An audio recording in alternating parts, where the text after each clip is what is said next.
Hello, everyone. Welcome back for another week of Growing with My Fellow Growers. I am your host, Jack Greenstock, joined as always by an amazing panel. I'm going to kick it over first to Spartan Grow. Welcome back.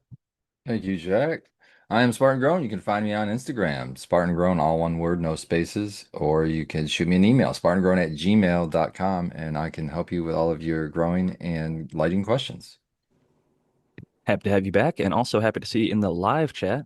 If make sure to click on over to the live chat if you're in the top chat, or view all messages, not view top messages or whatever. I see Raptor Grow #1 crown, so he must have been chatting actively last week. Great dude, Raptor Grow. We still got to link up and toke one down sometime soon because we haven't gotten to do that just yet. And I know we're not too far away from each other, and I love getting to meet people in the community. You've shared lots of really cool information, been on the show a handful of times. Maybe even we'll open up the panel tonight, and maybe you'll jump on as well, probably an hour or two. But first hour, we're going to be taking some questions. But before we get into that, I'm going to welcome in my last panelist currently with us, Noah the Grower. How's it going, everybody? I'm Noah the Grower on Instagram. I need to make a new Instagram account so I can post some of my new pictures because I'm a little worried about my account getting taken down. But yeah, I'm Noah the Grower on Instagram. Happy to be here. I'm happy to have you back, and I'm happy that Instagram gave me my page back after I got deleted. However, I'm not happy that they're still fucking with people like you, like me, like Spartan, Brandon. I think everybody on the panel has lost their page at some point, and if not, it's only a matter of time, it seems. And so I've stopped posting on there years ago because I have literally thousands of contacts, like people that I follow that I message with on a at least annual basis, many of them weekly or monthly or daily. But to lose all those connections would just be a motherfucker. And I haven't like gotten personal numbers and emails from all these people. I know them as, Tie Sticks, Loyalty Gardens, or Raptor Grow and stuff like that. And so to get disconnected from that is pretty fucked. So I do have a backup account. Jack_Greenstock. My main account is, as you see here, Jack Greenstock, but Jack_Greenstock is my account on X, where never had a single post censored, never had a single post deleted.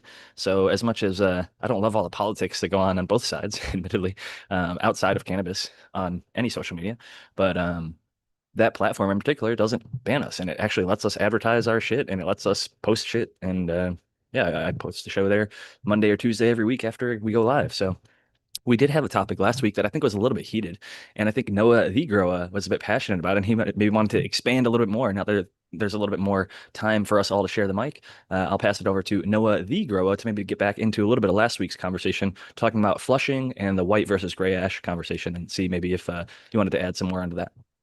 Yeah, I would never, try to talk smack about anybody on this panel. I think everybody here is very accomplished, and I'm, you know, honored to be among you guys. But having said that, yeah, I mean, I think it's pretty standard when you're using any type of salt base. I use almost all organic stuff, but sometimes I will throw some salts in there, especially if I get bored or go on vacation, make it easier for somebody else because my own concoction, I don't even like, I mean, if you've been doing it as long as me, I don't write nothing down. I just do it by memory. And I look at the plant. Okay, today I think it needs a little bit more of this. Today I think it needs a little more of that. But the last 2 weeks, the last 14 days, I would at least 10, 7, I give it just water only.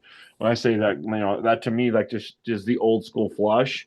But I think it's more than that. I think it's not just the plant using its reserves and making right off the bat, you're giving your plant 25% water only, or 20%, or even 15%, whatever the day's amount, you know what I mean? So you're giving your plant a break at the end. It's not just like I'm not pouring water out of it. I give my plants the exact same amount of water only that I would give fertilizer, like which to me is usually like anywhere from a half a gallon to, and sometimes I will, sometimes like once or twice during there, I will pour a gallon through it, but it's just water only. And I do recommend growers that are using salt base, which is probably a fair amount, listen to this, to give water only. And if anything, just try it like, I don't know, if you're going all the way, like, fertilizer all the way, maybe try one plant without it. Don't just jump in, head first. But that's just what works best for me, and whatever works best for you, I recommend doing that. But I just do think that it is kind of, I do think it's almost kind of universal, but then do see people that aren't doing it. So it's just, like I said, I am kind of shocked at other viewpoints sometimes, but I'm sure other people are probably shocked by what I do. So, like I said, it's just different for each grower too. So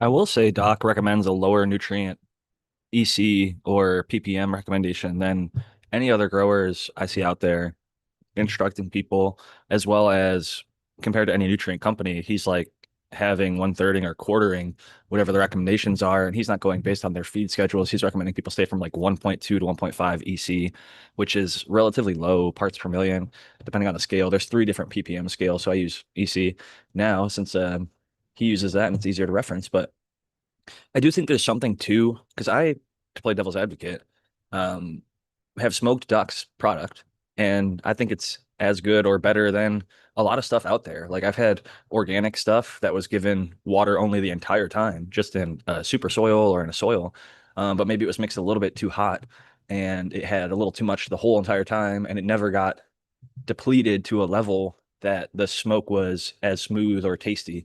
Now that could have come down to the dry, that could have come down to the cure, that could have come down to a lot of stuff outside of the nutrients that were given. So Doc is obviously drying, curing, harvesting at the right time, and not overfeeding his plants. When we're seeing a lot of other commercial operations, because many of us don't have to think too hard about this or look too far, we've all had that. I think most of us have all had that charcoaly burning bud. Like you're smoking a joint and the ash doesn't seem to get white. It just stays dark gray, maybe completely black. It almost looks like a piece of charcoal just kind of scorching and singeing around. I think oftentimes it is too damp, so maybe it's not dry enough. Like I've often said, if you take a jet lighter, like a little torch lighter, and put that over a bowl for 30 seconds, the entire bowl is going to be white because there's no moisture at all remaining in the flour or the product. And if you're using just a general lighter like this, then you're going to notice a little bit, like I've got a little bit of a salt and pepper ash going right now. This isn't anything that I grew, it's just some stuff that Lady G had. I will say generally, I also think I am a light feeder. I err on the side of like underfeeding my plants a little bit, even in organics, and I can always top dress a little bit along the way if they seem like they're too light, because I felt like when I've gone over with the soil mix, making it too hot, too rich, or just, going crazy with the amount of reamendment, it makes the water drainage not as good. And also, I just think that the plants have a harder time in general if the EC, even in a soil, modified grow mix, whatever you want to describe it as. I'm not in a true sand, silt, clay soil, right? I'm in more of a modified grow mix. I'm using peat base with dry amendments primarily, and then mixing in some microbes and the occasional, like I'll water in Big Six micronutrients plus humic acid from Build a Soil or Brandon's Amino N Plus or Calcilt Plus or something like that. However, the majority of it's all in the soil, and if I mix it super, super hot, then I don't necessarily find that I get the best results that way. I have mentioned in the past, Subcool Super Soil does provide great results. I'm not saying that they're the absolute best. I think that's a good baseline starting point, and you can get great results with it with good genetics. But I do think it benefits from lasagna tech. Like if I was going to do Subcool Super Soil, I'd put that in the bottom half or bottom third of the pot, and the top third of the pot, I would do like a Michigan made mix or lighter, like an M3 or a Build a Soil. Not their They have like a Build a Soil light blend, which I would use for the top, and then I would use the Super Soil on the bottom. Or in their case, they have like a Build a Soil 3.0, I think. It might be the 4.0 right now. I haven't checked in probably years. I'm about to reorder some pumice stone, but I think there's varying levels of hotness in soils, and depending on the pot size and the bed size and all that different stuff, ultimately, I've just found it's better not to overfeed. And whether you're in organics, whether you're in synthetics, I think that you should shoot for about the optimal and like err on the minimum. Like Spartan years ago, when he gave me his reamendment recipe, said I started pulling stuff out and pulling stuff out and pulling stuff out just until I would see when the plant would start to struggle. When would it start to fail? What actually mattered in my recipe? If I start pulling out worm castings, the plants are going to know. I've noticed every time when I give them to them, the plants get happier. If I don't give them to them for a while, they don't look as happy. So when I give it to them, I'm like, oh, this shit actually works. Like it has very visual, tried and true. And then the science exists behind it. I can go and look it up on papers. I can look up Brandon Rust type nutrients, K-humate, N-humate, all that different stuff. There's science and data to back it up as well. So I think it comes down to getting all the way back to the flush is not giving your plant too much. Because I've had organic stuff that tasted just like compost, like not good. Like the actual flour tasted and smelled like funky, earthy, And you might say, oh, that's like an Afghani strain or something, but it's like, no, that was across their whole line. They had an Afghani that was funky and earthy, but they had like a pineapple strain that was funky and earthy, and their blueberry strain was funky and earthy, and their banana strain was funky and earthy. It all kind of tasted the same with very little subtle nuance between the things. So I think I've rambled on enough about this, but in terms of the whole flush debate, I do think a lot of it comes down to, was it overfed in the beginning? And if it's not, then I think like in Doc's case, he can get away with not flushing because he's giving such a low amount the whole time. But most people in the commercial setting and even newer growers or just, people that went to the hydro store and listened to nutrient companies or hydro store employees have been, are still, and are going to overfeed their plants. So flushing will give them a major benefit, which is dropping that nutrient level way down. And while it might not transport all of the nutrients out of the plant or whatever scientific white paper people want to reference, saying that it doesn't work, I think so many of us anecdotally, like hundreds and thousands of us, feel very passionately about this because when you've tried it side by side or done it and the smoke comes out really smooth versus when you don't do it and the smoke comes out really harsh, there's just something more, I think, to it than we've grasped in the scientific community. Like no device can smoke 2 bowls and tell that one's Blue Dream and that one's Gorilla Glue 4. But I fucking can, right? Maybe some HPLC Yeah. somewhere can fucking Yeah. look at the data from the terpenes and stuff like that and guess, oh, that one might be that one might be that. But I can fucking tell you right away, easily, not even a little bit of a faint guess. It's like, oh, that's definitely GG4. That's definitely Blue Dream. And like, it would take a whole scientific research team to try and come to conclusions, and they'd probably disagree with each other. So that's kind of where I'm at on the whole Real science and quick. flushing. That's where I'm at with it too. And you're kind of knocking on the door of it. And that's like, I think that the debate has gotten down to one side saying, "Oh, you don't need to flush. Here's some scientific study to support that." It's saying, it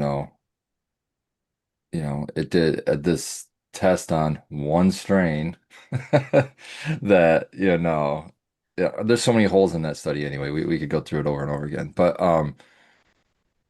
at the same time, like you said, we've all done it and we find an improvement when it's flushed. We don't need to have the science behind it. We don't have to have the white papers behind it. We don't even know what the hell the reason is behind it. It might have nothing to do with nutrient as far as nutrient in the soil, nutrient. It might just have to do with some kind of stress that response in the plant of always getting nutrient and then one day just not getting nutrient. And it makes a better expression in the plant. Those are all just guesses. But the one thing that's not a guess is, like you said, Jack, we've all fucking tried it. We've all done it with the same strain in our own environment, in our own ways of drying and curing. And one way has always consistently been better. And that's when you do flush. And that's when you do cut off the nutrients at the end and you don't feed all the way to the last day. And why would you want to feed to the last day anyway? It costs you more money. I mean, Great point. there's so much evidence against it. I don't understand how you can be for it. Dude, let me tell you guys a true story. My buddy, who's been growing weed for over 20 years, who's the one that got me into growing, got in my wife's car with me a couple days ago, 3 days ago. He had some weed that was in a Ziploc bag that was in a Safeway bag that he put by his feet. Wrapped back, I could smell it when he walked 2 days, 2 doors away from my freaking car with the window open. I was like, whoa. He gets in the car. He's in the car with me for maybe half an hour. 2 days later, I get in that car. The car is sealed. It's a 2021 Honda Accord. I could still smell that pot. And let me tell you something what he does.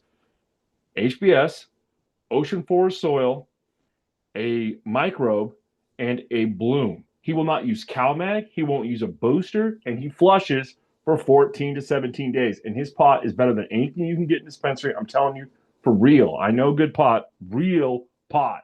I'm telling you right now, he could, dude.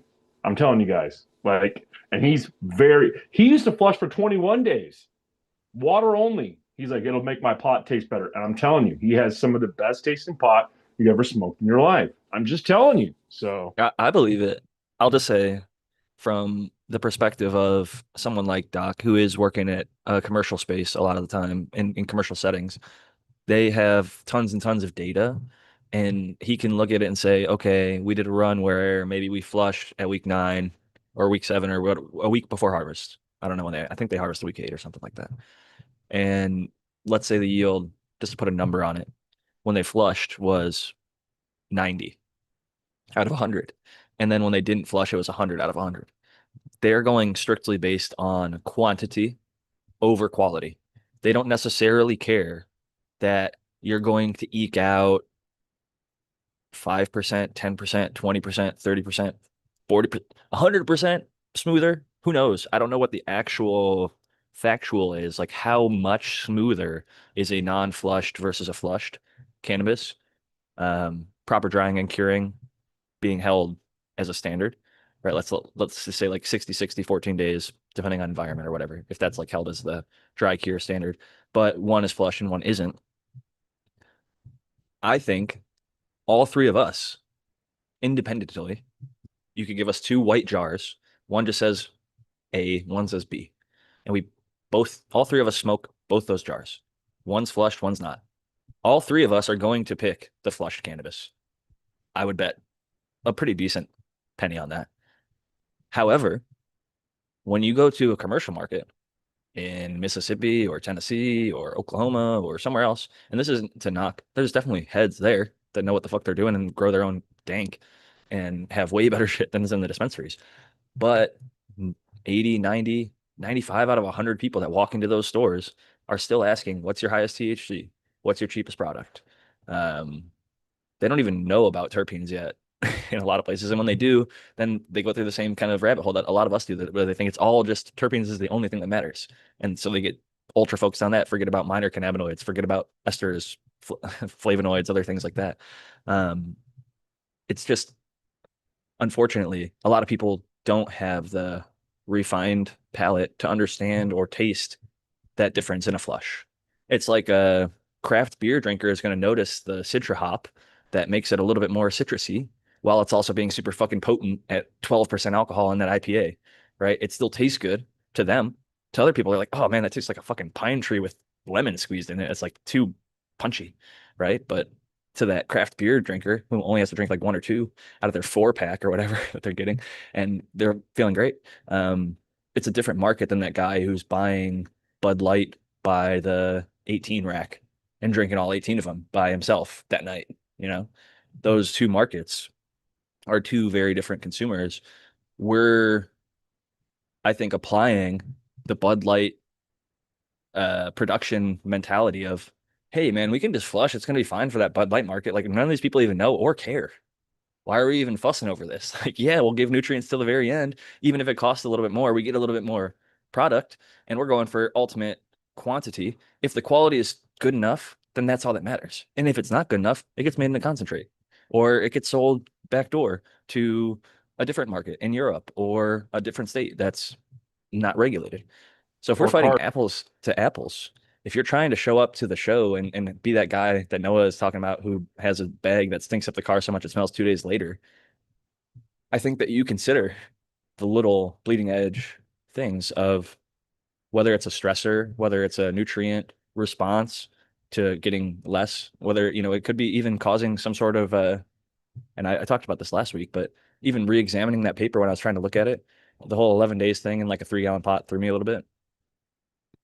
But the drought stress study, like I think they messed around with the lighting a little bit during that period or whatever, which could also have, as we've seen, like if you dim the lights, change the lights during the last few weeks, that has been shown to have some positive benefits. Kind of like in the fall when it goes from like more intense hot sun during the summer and then it cools off. So we're emulating a little bit of nature. And in some cases, I think that benefits. Like we've seen, like your ultra terpy stuff in the summer might already smell amazing, but it's burning off a lot of those terps and then reproducing a lot of them and other esters and, you know, volatile organic compounds. But by the time harvest comes, you want it, you know, colder, not so direct, intense light. And I think we're starting to see some of that too. I think most people would say, oh, I can get more yield if I just run 100% light from day 1 of flower to day 53 or day 60 of flower, whenever my harvest is. I'm going to get a higher yield on paper. That one's going to say 100. I yielded 100 grams per plant versus 90 grams per plant.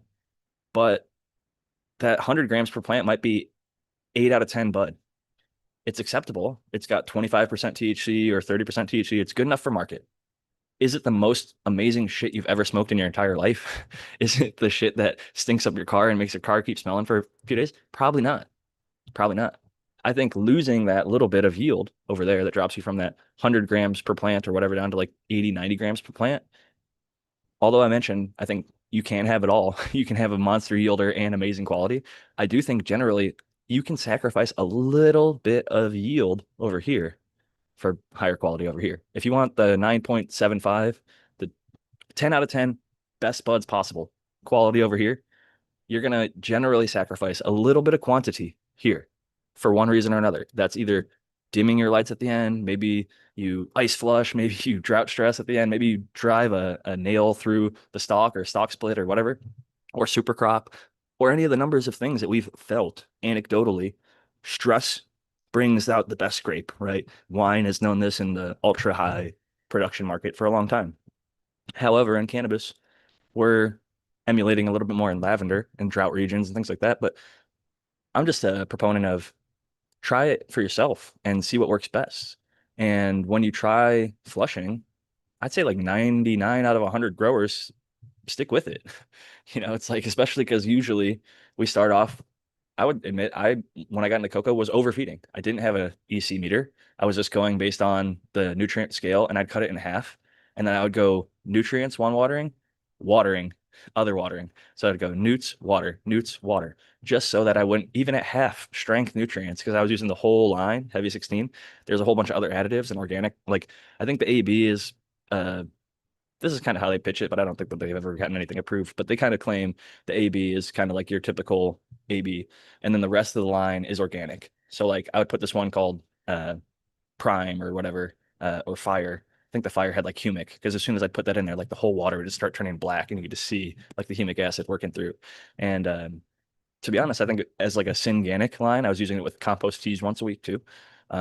It grew amazing shit. I still flushed though, even then, even at low-ish nutrients. I think the first run I was doing like, 75% or 60% of the recommendation versus half. And I just knew, because I could see the plant, I was getting green curling tips, dark, dark, dark green buds. Like the leaves never faded. I went to like week 11 and I wasn't getting senescence. Like I gave too much nitrogen. It was just inevitable. Like I did it, I fucked up, and I scaled back a huge amount the next grow, and the bud was like went from like 6, 7, 8 quality to like 8, 9, 10 quality, immediately with just that one little change. And having an EC meter makes that way easier, because not only can you measure your water in, you can measure your water out. You can measure your runoff. And if it's going in at 1.5, it should be coming out around like 1.5, 1.6, 1.7. If it's coming out at like 3.3 and you're putting 1.5 in, something is fucked up in there. So you might think, oh, I don't give too much nutrients. Well, you're watering once every 3 days. And in that 3 days, while that media dries out, it gets super salty. And when it gets super salty, the EC rises because all that water is leaving and all the salts stay behind. And then you're adding more salty water in and then having that amplify over and over. So it's like 1.5, 1.8, 2.2, 2.3, 2.6. And that's why I think flushing also helps so much. And like some lines, like Heavy 16, use a finish the entire time, which is essentially, I think, like a wetting agent and a stripping agent. It's like a soluble potash or something, but it's just there to keep the other EC in the media down. It's trying to flush some of that out. And they recommend like a 5 to 10% water past runoff, just like most lines. But they don't have like a scheduled flush. At the very end, they have their finish, which goes from like 2 mils a gallon to like 15 to 20 mils a gallon. And personally, I think it fucking works, man. So I don't know. When in that case, like the nutrient company has really nothing to gain, right? Like they would make more money if they didn't put you on the one bottle out of like the 8 in the chain. They could keep you on that 8 in the chain for another 2 weeks. So for them, and like at the store, like the one guy who didn't own the store, but he like grew the dank, like the guy, he's part of like the J1 crew and just a really cool, like super old head who knows just the dankest shit. Like was around in the Brotherhood of Eternal Love times and has some really cool connections. Is awesome dude. And I've seen the stuff he grew. So I was like, well, what are you growing with? And then he showed me his whole technique and setup. And I emulated that for a while, which was when I was growing cocoa with Heavy 16. And so I know you can do it really well on that side. I'm not like a organic exclusive or synthetic exclusive kind of person. And I'm not even necessarily saying that like everybody out there has to flush. If you're on like the Dr. MJ train of like you're running 1.5 EC till the very end, I think you're probably not going to notice as much of a difference as somebody who ran Athena Ag style or Jungle Boy style, where you're like 3.0 to 5.0 EC the entire fucking way. And then they drop it down probably to like 1 or 0 at the end for a week, 2, 3, who knows. But in those situations, the plant, I feel personally, benefits. And I think we can see it, right? Um, Dr. MJ himself even says, if you look at those leaves, especially a green one, they're solar panels. He used to get mad about people in the de-leafing debate for removing their food and removing essentially a solar panel, something that can acquire light and create photosynthesis and make the plant grow. Well, if they're still green in that leaf, that tells me there's nutrient in there. If I start just giving it water, it consumes itself. I don't know what that process is. Maybe the nutrients aren't leaving the buds or something. They are leaving those leaves. I bet you can test a green leaf versus a yellow leaf versus a fucking crispy brown leaf, and the nutrient content in the crispy brown one is going to be next to fucking nothing. It's like when you take a raw vegetable, a green, and eat it, the amount of nutrients you get is like really high. You fresh pick a vegetable out of your garden, rinse it, eat it. The highest nutrient content. If you steam it, you lose a little bit. If you bake it for hours or cook it on super fucking hot for a long time, you're losing even more of that nutrient. And so I think the same thing is happening with the leaves, where over time, when Yeah, you those give it nutrients nothing are to eat, just it there's eats like itself. 50-50. It's some of those nutrients are mobile and some are not. So the immobile stuff might still be around if it wasn't used up by the plant, but all the mobile stuff would have been drawn out by the plant probably before that leaf even died, or as it died, I guess. And that's kind of what's happening. It's like it's trying to take all those. It's a battery, a depleted battery at that point. I think of it like a human almost. Like things are supposed to work a certain way when we're healthy, right? When we're eating and digesting, things work a certain way. But if you starve somebody, take away all their food, their muscles will get eaten as well as their fat. The fat goes first, but then at a certain point, your bones will start to get eaten. Everything, you consume yourself from the inside out while you're starving to death. And I think that the plant, whether it's mobile or immobile, those nutrients might not supposed to be going anywhere. But if it is literally like, all right, well, I'm fucking dying, so I'm gonna burn whatever I can, whatever I have in my tank, I'm consuming myself. I think that that is part of that stress. And whether it's actually changing the amount of physical nutrients that can be measured if you cut a piece of leaf or a piece of bud from week 8 versus week 10 or something like that, um, remains, I think, to be seen. I think that there's a couple instances where they are saying that there isn't a change, and that's probably the immobile nutrients versus the mobile ones. The mobile ones are probably going to get moved and used, and it's whatever. But the immobile ones, if they're locked in, they're truly going to be there to a certain extent. But ultimately, I think we all kind of come to the same consensus on this one. But there's another one that, one of our favorite breeders is actually on the opposite side of the fence on. Before I get into a couple of the questions that I have from the people who can't make it live, um, the wet versus dry trim thing. And I think that we're all probably very firmly on the dry trim side of this debate because I personally think, having done both, that dry trim produces a little bit better smelling, easier to dry and cure, cleaner, tastier smoke. That's my personal opinion on the matter between those two. But like Subcool, as an example, he was a wet trimmer. Granted, he smoked a lot of his stuff as hash, so maybe that knocks down a little bit of the credibility. But by all accounts, everybody around him, nobody was ever complaining that his bud wasn't absolutely fire. And I think some people are like, I have so much bud, I start off wet trimming, and by the time I'm done, I'm dry trimming. So there's just so much of it. It's like they do a little bit of both. But I think a lot of people are in the camp of like, let's let it get as dry as possible and then trim it from there. And I believe that there are volatile organic compounds. Abolished Farms is one that he'll make memes and basically say, if you wet trim, you've completely fucked your harvest and you've made it dog shit and it's terrible and it's going to smell like grass and hay and garbage. And shout out to Abolished. I love his shit. The memes are funny and I do follow his page, but that's one that I tend to disagree with. I think if it smells like hay, it's probably like my first grow where you gave way too much nitrogen and probably dried and cured it poorly in like a hot environment and a whole lot of other stuff went wrong. Not just the, you know, dry versus wet thing. But I'm curious if you guys have any opinions on that. Have you tried the wet trimming ever? And do you prefer dry trim? I'll pass it to Noah first, I guess. I've done both, and it's kind of like you said, it's pretty similar to what I do. I start where I can start, and it goes from there. And I usually just have some racks, but I've also just hung it off of like hangers and closets. I've done different things. I always just try to keep the air circulated, and I always try to load the humidity as much as I can the first couple days. Try and get that initial water out. I mean, obviously, I wouldn't go below like 30 or 40 humidity, but I do try and lower it to get the water out right away. But yeah, it just whatever the main thing would be to just not, put it away wet. You know what I mean? That's a mistake I see a lot of people make, even good growers. So, but if you're rocking and rolling, you're wet trimming and it's working for you, I wouldn't change it. And I wasn't earlier. I wasn't calling any growers out. I'm just telling you what works best for me when it comes to water rolling at the end. But yeah, no, when it comes to wet trimming, that's a hot debate thing. A lot of people don't like to wet trim. So if that's what's working for you, go with it. You know what I mean?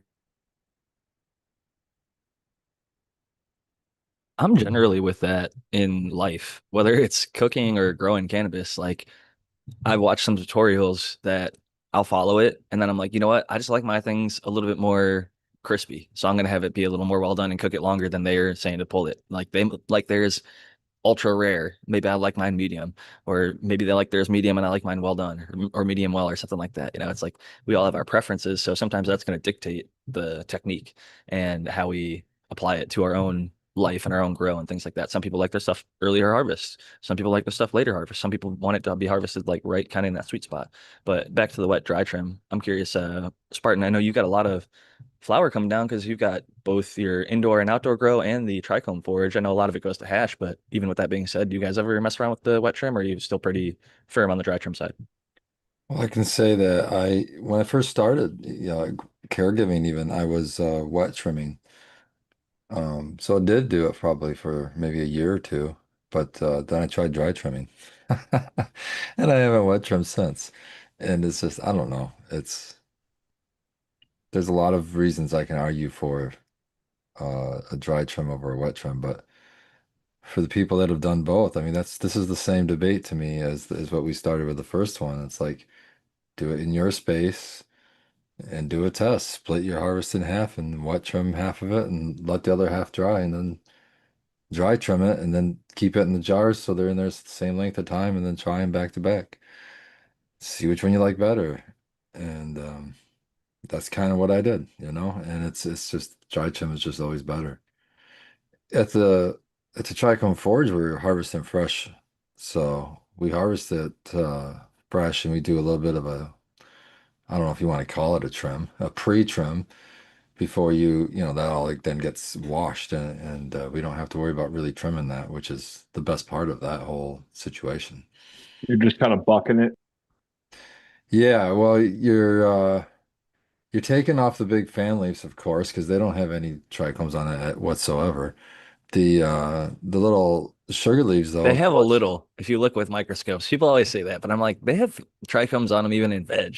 So like the fan leaves Okay, and flower that look okay, not trichomous, they're not going to let me yield as well, but they're yeah, they're let me there. rephrase this. So if you're thinking about a bucket full of trichomes and is 100% trichomes, and you throw in some plant material, you don't want to throw in plant material that's 99% plant material and 1% trichomes, because that's now making your pure trichome extraction, impure, and you got to extract that out. So we're trying to get as much of the plant material off without and keep as many of the trichomes as possible. So the big fan leaves are gone, but the small little sugar leaves are usually they stay. And yeah, then they're bucked out. Even the buds.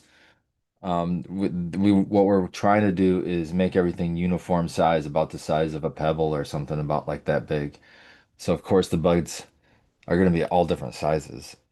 So anything bigger than that gets broke down. So a lot of the coolers, you're still breaking those down, um, or bucking them down into the. So there's work to be done, and it does make the harvest go way longer, but you're essentially harvesting and trimming, and that's way faster than doing that. So in the end, it is a lot less work, and you get a lot of dabs, which is awesome. which has basically made me a dabber, obviously. And of course the product can store for a lot longer and and a At lot higher less space quality. and a lot less space too, you know. You put it in a refrigerator or something. Freezers too. I mean, shit, I have hash from years ago that I stuck a little bit in the freezer, some in the fridge, some in my like weed fridge, and I'll still pull some of that. Still got terps. You can smell the beta caryophyllene. That's one that sticks around for decades, man. That shit That doesn't will go never away. go. Yeah, that'll stay there forever. Like So yeah, we got stains the way off jar. topic on that, I'm sure, No, that was great. That was great to be but yeah. honest. No, I'm glad that we went all those different directions. And I would say the only time to do what I was talking about is if like you have such limited product that you're not filling up the entire bucket or something like that. Like when I was first washing some of the stuff, like I was just washing literally everything just to see what would come off of it. And like it bumped small percentages up by adding extra material that didn't look super trichomus. But that being said, I wasn't like was that quality necessarily even that great? Who knows? It might even ended up in like the 25 bag or getting completely washed out. And I'm just imagining that it was higher or something. Like I felt like good because I collected those leaves, didn't want to throw them away, and then ended up using them for something. So maybe I made myself feel useful more so than I don't have actual, you know, scientific evidence to back my claims. But I do believe in the concept that like all cannabis even from a seedling, will have trichomes. And not to say that I'm going to go wash a bunch of seedlings, right? So it's got to be not CBG or CBD heavy for me to ever want to extract it. I know that some people extract CBD for specific reasons, but like for my own personal medical uses, I go for like THC, THCV, and CBN primarily in terms of cannabinoids. And when you're shooting for those, you want as late developed plant material or the ultra sugary, which is like the common knowledge, right? People say like to keep the sugar leaf, but throw away the water leaf. And so, I agree with that in 95% of circumstances. That last 5% is for like the ultra cheap home grower budget person who's like trying to get every last squeeze every last drop out of every last piece of material. And you've got more time than you have budget or anything like that. So you're willing to invest that extra time. Although Spartan brings up a good point that some of it is going to be, and some decent amount of it is just going to be lipids and fats and stalks. And what is necessarily in those. I haven't actually sent any of those leaves off to a lab to get tested. Do they have THC? Is it CBG? Is it THCA? Where is it in the chain? Is it worth even extracting? I've never like, necessarily taken the time to like smell them really closely and see like how much does this smell like a leaf, like the plant. Like some of them that trichome covered leaves smell a lot more like the plant, right? But the further that you get away from them being sugar, like really sugary looking, the less likely I think that is. And so there's got to be a cutting point. Like you don't want to use the bottom of the plant, big fat leaves, because if they're not close to the light, then unless you're using underlighting or side lighting, then that overcomes that. But for the most part, I'd say even like a lot of people will um, even not throw that stuff into their A grade washes, right? They're not going to take their little lowers and throw that in. They might have that blasted into like BHO or have it run in a separate run, like save it till the end of the year and do like a farmer's grade where they mix like 50 different strains of lowers and things like that into one batch. And so there's lots of different ways to go about getting a lot of use out of this amazing plant. We did have a good question regarding trichomes from, I think it was last week's episode. Most of the show was actually about it from Adam, the grower, who said, "Thanks for taking my question and all the answers in the podcast on Sunday night. Just a little more info to clarify. I have run strains from seed that had tons of trichomes. I cloned those strains and ran them again. I noticed about two-thirds the amount of trichomes. The grow conditions were the same, but the season was different. The strain I remember this happening to was Recliner Days by Jinx Proof. Shout out to Jinx Proof. Still fantastic smoke. I'm always trying to improve on my last run. Thanks for the time. I really do appreciate it, Adam. Shout out to you, Adam. And that was a great question last week. And I think this is something that has happened to probably a lot of us where I've heard both sides of this coin. I've heard people say the seed run is better than the clone run because the taproot vigor and this and that for quality and speed and this and that. I've also heard people say the clone run is better than the seed run, meaning if you took a seed, grew it from start to finish and just like floured it, got it as big as you could, maybe took a clone off of it and like ran it again. But you're taking that taproot plant and flowering that out.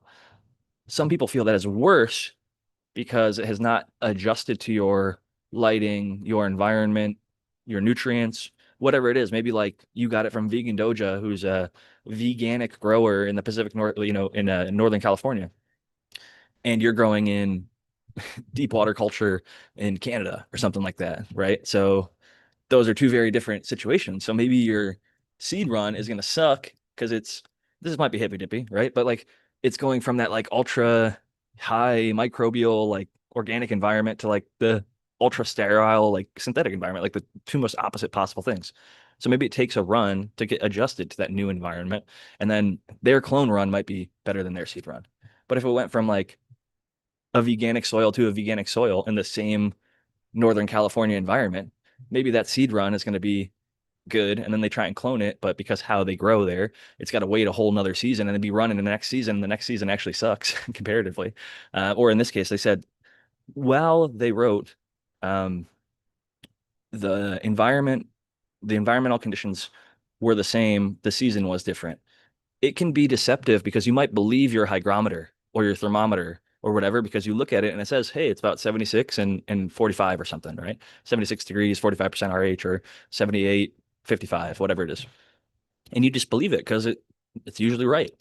But sometimes they're not actually that accurate. Like the outside variables, it being hotter outside, the maybe I believe that there is something about pressure, like the barometric pressure, um, your elevation, I also think matters.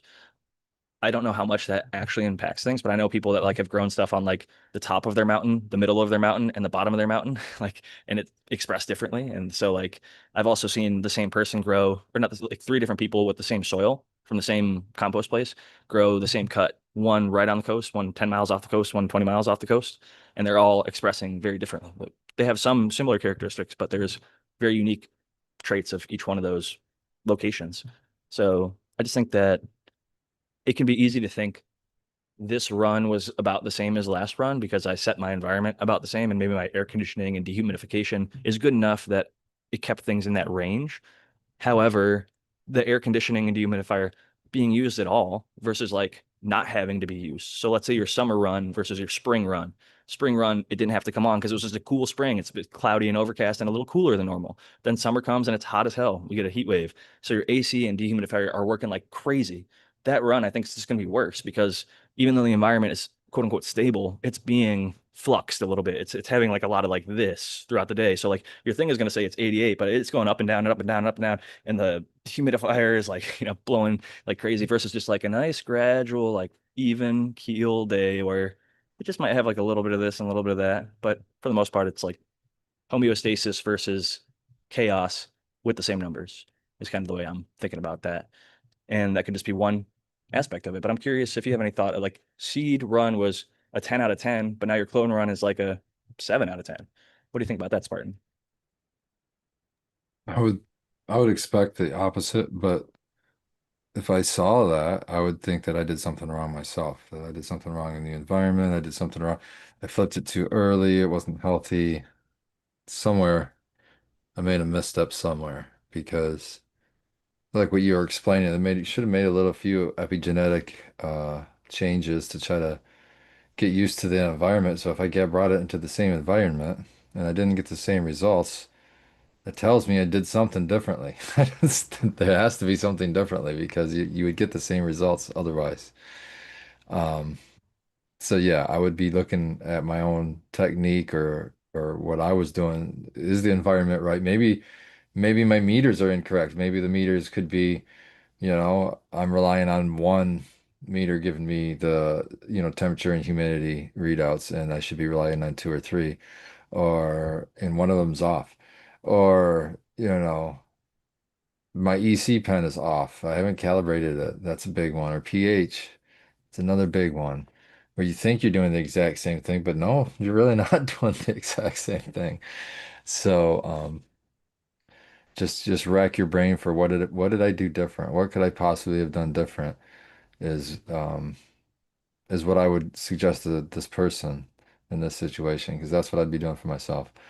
And I definitely wouldn't give up because I would be like, yeah, I saw it. I know this got potential, obviously. So we'll keep these clones healthy and we'll give it another run and see what happens. But yeah, I definitely wouldn't give up on it. Very solid advice. And that's Adam the grower who asked that question. And I think that Spartan definitely nailed that one. And I do want to hear Noah the grower's take on this one. And before he does jump in, I just want to say one thing that Spartan reminded me of is just watering. Like you might think that you did everything great in the environment, but maybe you just the second run you got to the watering like a little late every time. It was like just right before it went dry. It didn't fold, it didn't fucking flop or even droop, but you just got there like it was a little light. You picked it up and you're like, oh man, that pot's fucking light. But I got away with it. I got away with it. That could happen like five, six, seven times in a run versus like once or twice in a run. And that could be the differentiator. Or just even more subtle. Maybe you overwatered it a couple times versus never overwatering it on the run prior, based on the seed having a better taproot or having better root profile in the pot versus the clone and things like that. So Noah, what's your thought on the? I know you're generally growing from clone, but if you brought a seed in and it was a 10 out of 10, and then you cloned it and now it's a 7 out of 10, kind of where's your head at that whole process with that? I'd echo what Spartan said a lot. But the one thing I'll say is that even like when I'm cloning a plant, like eventually, like sometimes just weird stuff happens. Like the plant will like kind of like almost throw like, like a weird leaf, like that'll have like four fingers or something, or maybe, it'll look weird. Sometimes it'll even go to three. And that can be some type of a stunting in the cloning process or something's going on there. And so it could be a situation like that he's having a problem with when he went to the clone from the seed, whereas you want the seed, it's all environmental too, and dude, there's so much stuff, you know, that goes on in a grow that, sometimes people aren't paying attention to. I mean, heck, I made lots of mistakes. So it could be a numerous things, but it could be that you stressed out the mother of that clone somewhere along the line or the actual clone too. So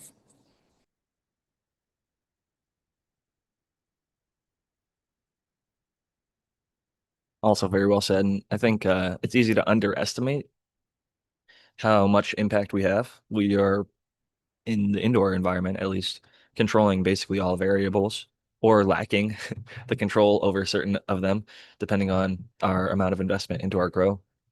And just like people that sailed over the seas without vitamin C and got scurvy and suffered the very horrible consequences, with growing, there's that whole Liebig's law of minimums situation, right? Where maybe you went in with a fresh soil with that seed, and then the next grow, you didn't have a fresh soil, you re-amended it, and maybe you did it too heavy or too light. And so there's something that's not being met in that Liebig's law of minimums, whether it's nutrients, whether it's water, whether it's environmental, or like Noah said, it could be even like a sport mutation or spot mutation, or just a weird little something like a epigenetic drift Or or like you brought zonal up clonal with variation or when he brought up seasonal, it made me think of the water. Water. If you have a pulling from a well, there's seasonal changes in those in the contents of that water. If big time. if the water level's high or the water level's low, as the water level gets lower in that natural reservoir, you're going to be pulling way more nutrients and things along with it, like calcium, things like that, that are going to buffer pH. Whereas when that water level's high, everything's more diluted, you're going to have different. So it could be your source water too if you're not filtering that. That's a huge deal. I know one person I knew on a well had from as low as like just under 200 ppm to like mid 600s, 700s, depending on the time of year and how dry it got. So the drier, hotter season, usually summer, which is already difficult, is cranking a whole bunch of extra minerals and random crap in there that you're not necessarily wanting. That's why so many people for so long did RO, especially in hydro. They wanted to zero it out so they know exactly what's going in. Start with nothing and then you have a great base to work with. And I think cleaner filtered water is often a good recipe for consistency. It might be a bit wasteful depending on how you get it or who you ask, but I think at least when it comes down to getting your feet under you and like understanding the basics and the fundamentals of how to grow cannabis, that is a sacrifice I think is totally fine for people to make. Like filtering water however they have to do it. I was lugging 5 gallon jugs back and forth, and that is what did it for me. And I was able to grow myself and my wife and friends some amazing medicine with it. And I, in the grand scheme of things, I think uh, no one was harmed in the making of that cannabis. Maybe a little bit of inefficiencies, but it was ultimately worth the investment of my time and learning how it worked with that, and then learning about my local water, my local municipality, what they're doing to the water, how are they treating it, what am I going to get and expect, reading their tests that they post however often, and then comparing it myself. Because trust but verify. Not to be skeptical of everything, but there's a lot of reasons to not trust your local, federal, state, or whatever government. And trust but verify, right? So go in and check it your fucking self, right? You can do it. You can buy lead and cadmium and arsenic tests, make sure that there's not fucking old pipes that are gonna fuck you up and make you really sick. Get baseline health safety stuff taken care of first, in my opinion. You don't want any heavy metals Well, or that's a really good point too that you bring up because the test that you get, you'll have people say, like myself, I don't need to look at it. I get a test report from the city every 6 months. Well, yeah, that's them testing the water by them. That's not the water that's gone through all the pipes to into your house. To really get an idea what you're dealing with, if you really want the truth, is you got to get that water. Turn on your spigot that you're going to be using for water and fill up a thing of water and get that tested. But then you'll know for sure what kind of stuff you're dealing with. yeah, because like not every single faucet in Flint, Michigan was catching on fire or coming out looking like rusty, No, it's just 98%. just a huge chunk of them. And I'm glad that stuff like that brings attention. It takes extremes and really visceral things like that for us to pay attention. And I think we should all be cautious and wary because like no matter where you are and what situation you're in, I think it's worth, testing for yourself, figuring it out for yourself, and making sure you're not exposing yourself or your plants to something that you don't want to be there, right? And there's just a number of affordable, basic ways to ensure that you're in a decent range, that the pH and ppm and all these different things or EC of the water coming out of your tap is appropriate to garden with or not. I ended up not lugging 5 gallon jugs around anymore because one, I switched to soil, but two, even if I was growing in hydroponic kind of media, which would be cocoa, personally, if I went back to it, um, I would still just use my tap water and then I would account for the little bit of calcium that I know is in there, right? And I'm not going to add a shit ton of calcium in my NER nutrient element ratio or whatever. I'll give the basic AB, and then if the plants seem like they need a little bit more, then I can add a little bit more.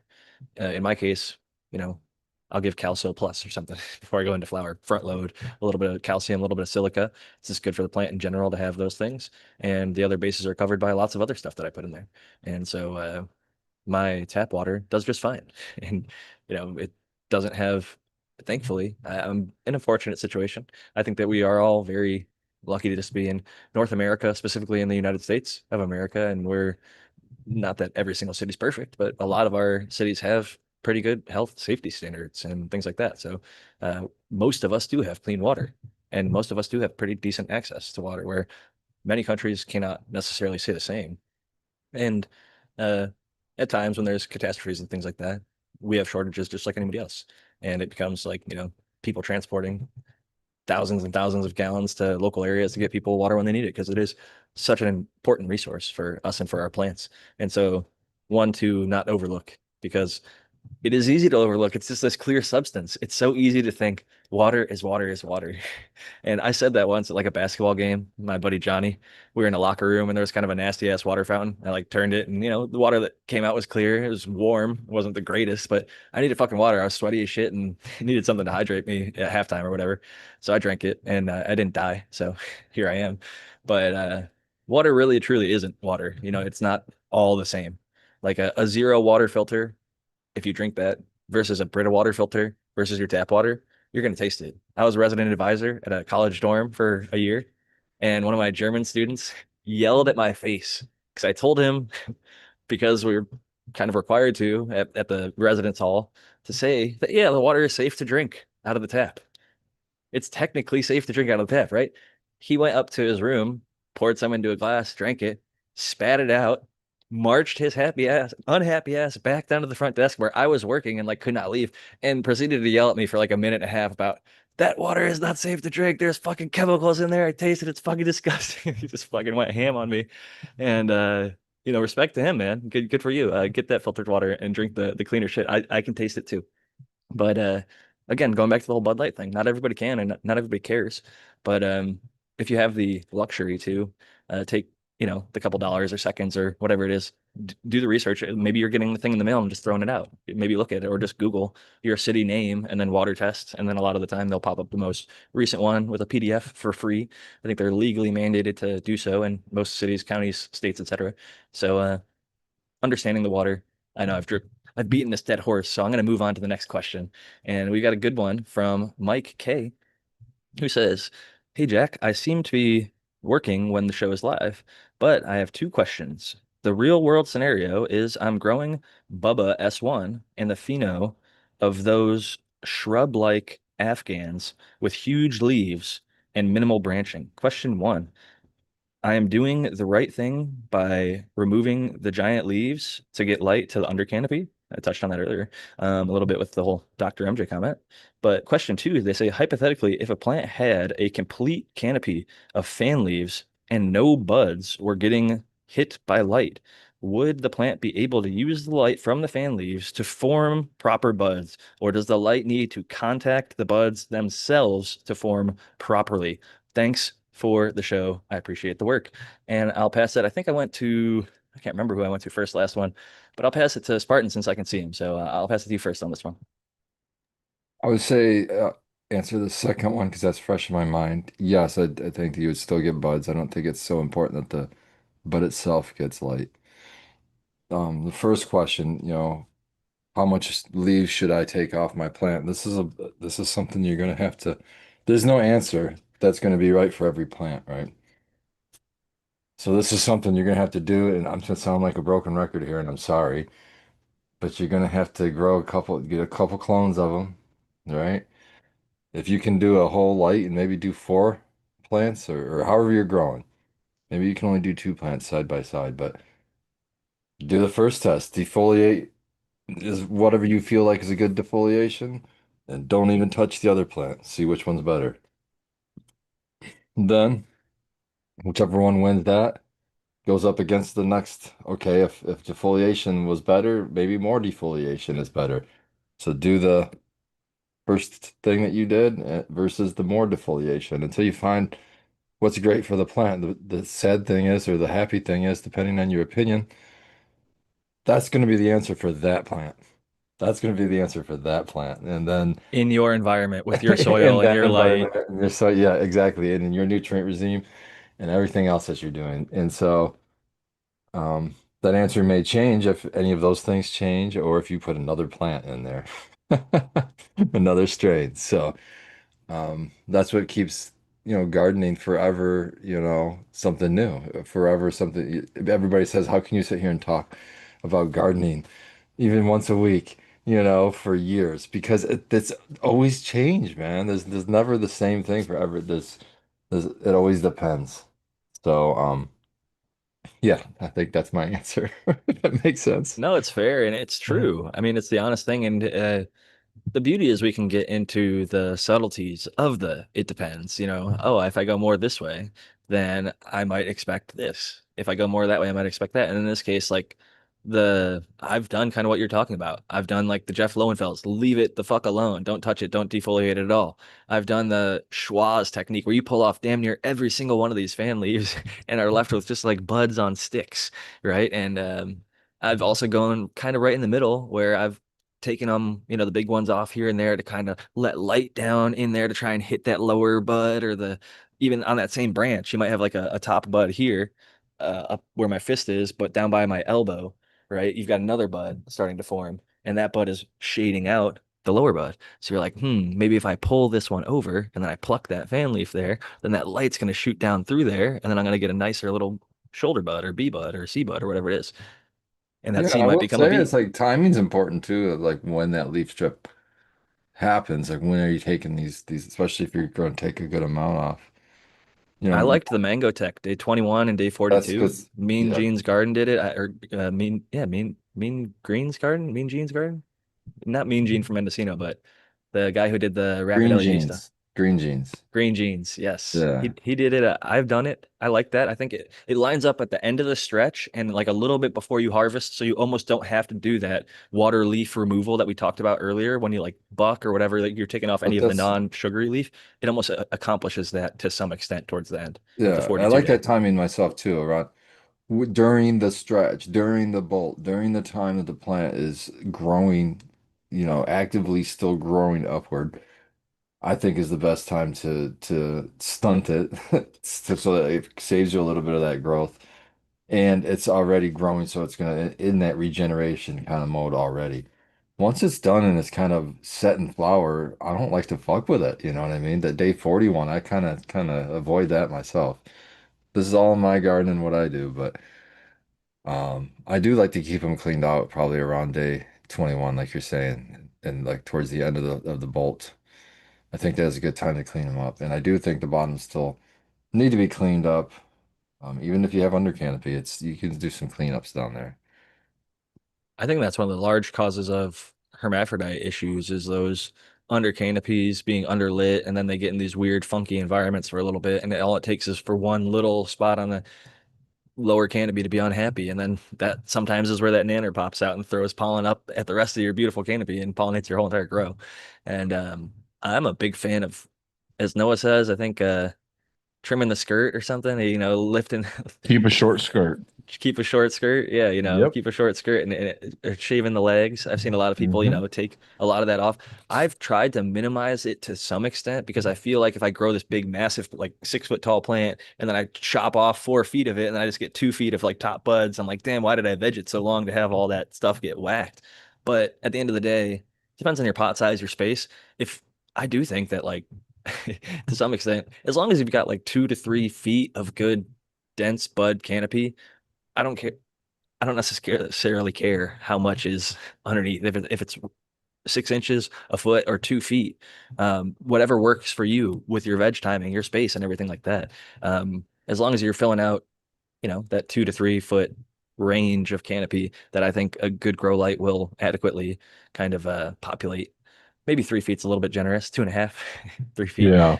depending on the commercialization of your grow or how edge to edge your light is or how highly reflective your walls are and things like that. And just how much you really want to push it. Like I've also fucked around with like I tend to grow because I grew in such a small space for such a long time. I would pack the fucking tent wall to wall, like buds to every corner, every single top. Like I was in a 3 by 1.5, which is 5 square feet. And I would have like 60 plus tops, 70 plus tops, 80 tops in there. And they were like nice, beautiful buds. And, it's just like if you weave them, if you start with seeds, especially top them that one time and just like candelabra out both directions, have a few plants in there, fucking overpopulate a little bit. And then you can always trim back, like maybe one plant's going to be a little bit of a small, like in the case of my spiked punch run, it's like my best yield ever in there. I had my Chernobyl got completely dominated by the two spiked punches. Those both were like 5, 6 ounce plants each. And then the Chernobyl was like a 1 or 2 ounce plant because it just got pushed into that corner and it was like 3 or 4 really nice spears that were up like that. The other ones were like this. They were like fucking growing every fucking spider direction. It was just like two octopuses that were just fucking flopping around and it was just like tops everywhere. Even like the shoulder buds were just beautiful. And man, like I prefer to be a little bit because I want as much as I use a lot. I fucking you guys see me smoking during the show and shit. Even the best stuff, even if I'm already fucking medicated, I just smoke because I like smoking. Like even if I'm already high, like I don't even need to smoke anymore. I'm just like, oh man, I got this really nice blueberry right now, and it's smelling it just makes me happy. Like smoking it makes me happy. Like I'll be a little happier, even if I'm not even that much higher. Just like the fucking process of using it is so great. So sometimes I do overindulge and consume once I'm off work, especially. Like I got not too many responsibilities. I'll probably just hang out, do the podcast, hang with my cats and my wife, maybe cook a little dinner, whatever. I can overindulge and enjoy. But I think that when you grow more than you need, you benefit a little bit more from sometimes jamming the space a little bit. Now I've got a much larger tent. I don't necessarily need to. I need to take the advice of this one post I saw because, and I'll let Noah. I think you might have already answered the questions, but I'll pass it to you if you didn't answer these. Um, I saw a post that there was a guy making fun of the idea that they're like, oh, real growers don't talk shit on other growers. He's like, bullshit. Growers talk shit on growers all the time. That's all we fucking do. We compare our shit, blah, blah, blah, blah. And then somebody in the comments was like, I'm not the best. I'm not the worst. I've had good runs. I've had bad runs. I've had amazing runs. Like, I've had decent runs.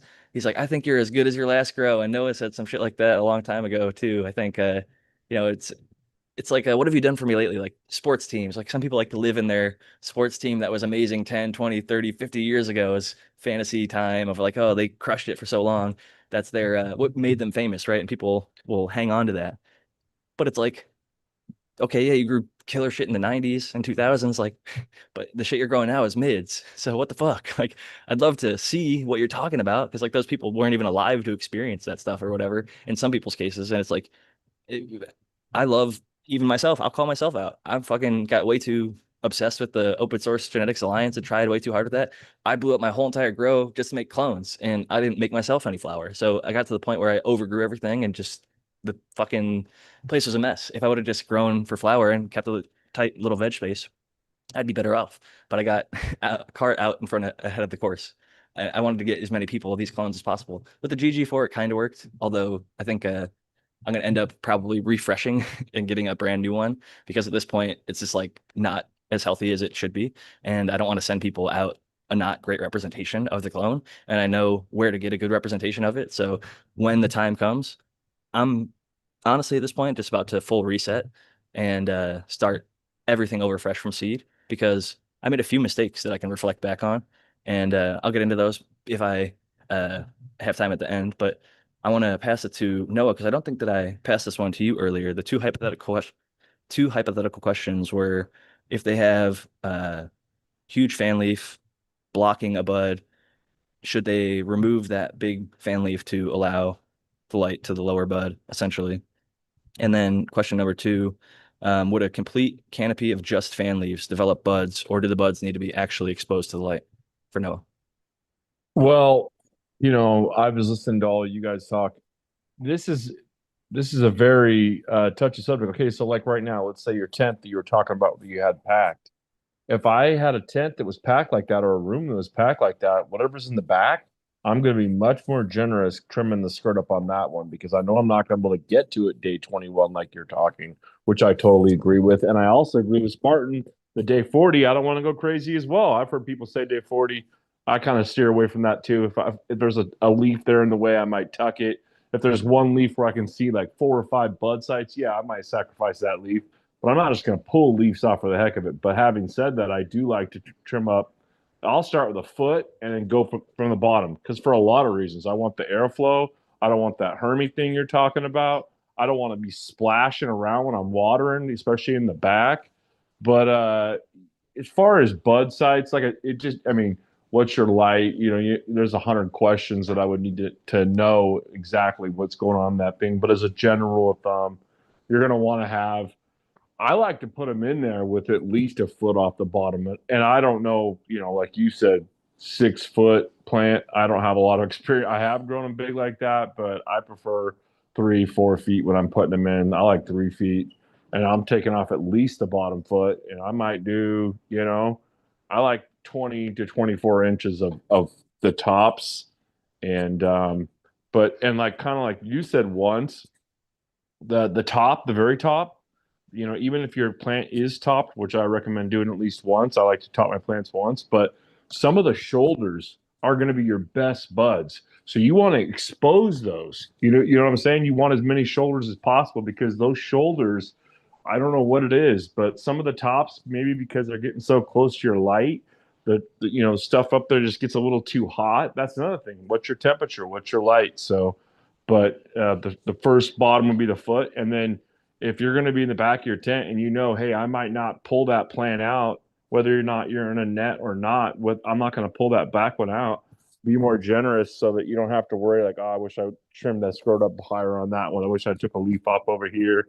And then just when you're putting it in, kind of look visually like, oh, is there a couple of leaves that are just blocking everything? Maybe take off one. But another thing is don't go crazy and do that thing you were talking about where you're talking about taking all of them. I wouldn't do all of that. But I lean the opposite way now, to be honest. I yeah, almost leave. I'm like you. I'd rather yeah, just tuck something than pull it yes, off. yeah. I'll bend something and tuck it or tie it because what like almost no harm, no foul. When you tuck it, like there's so little that can go wrong unless like you tuck it in a way that it gets like on top of the bud or something and gets stuck there and creates moisture. Like as long as you're tucking it under like a string or something like away from the other plant material so that it's not overlapping any other leaf or bud or something like that. I'd rather do that than pluck it in a lot of circumstances. Sometimes I like the Spartan grown 50% or more fucked up rule, like especially towards the end, like when you're getting the senescence and like stuff starting to fade.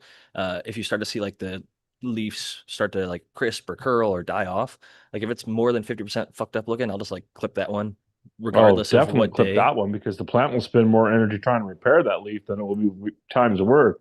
Always take those ones off, but also like if all of them are messed up, like you said, like okay, well, a whole bunch of them are 30% messed up, so you wouldn't want to like take them off. But like if I see a messed up leaf, I'm almost always taking that off because I don't want the plant spending energy trying to repair that leaf, which it will do.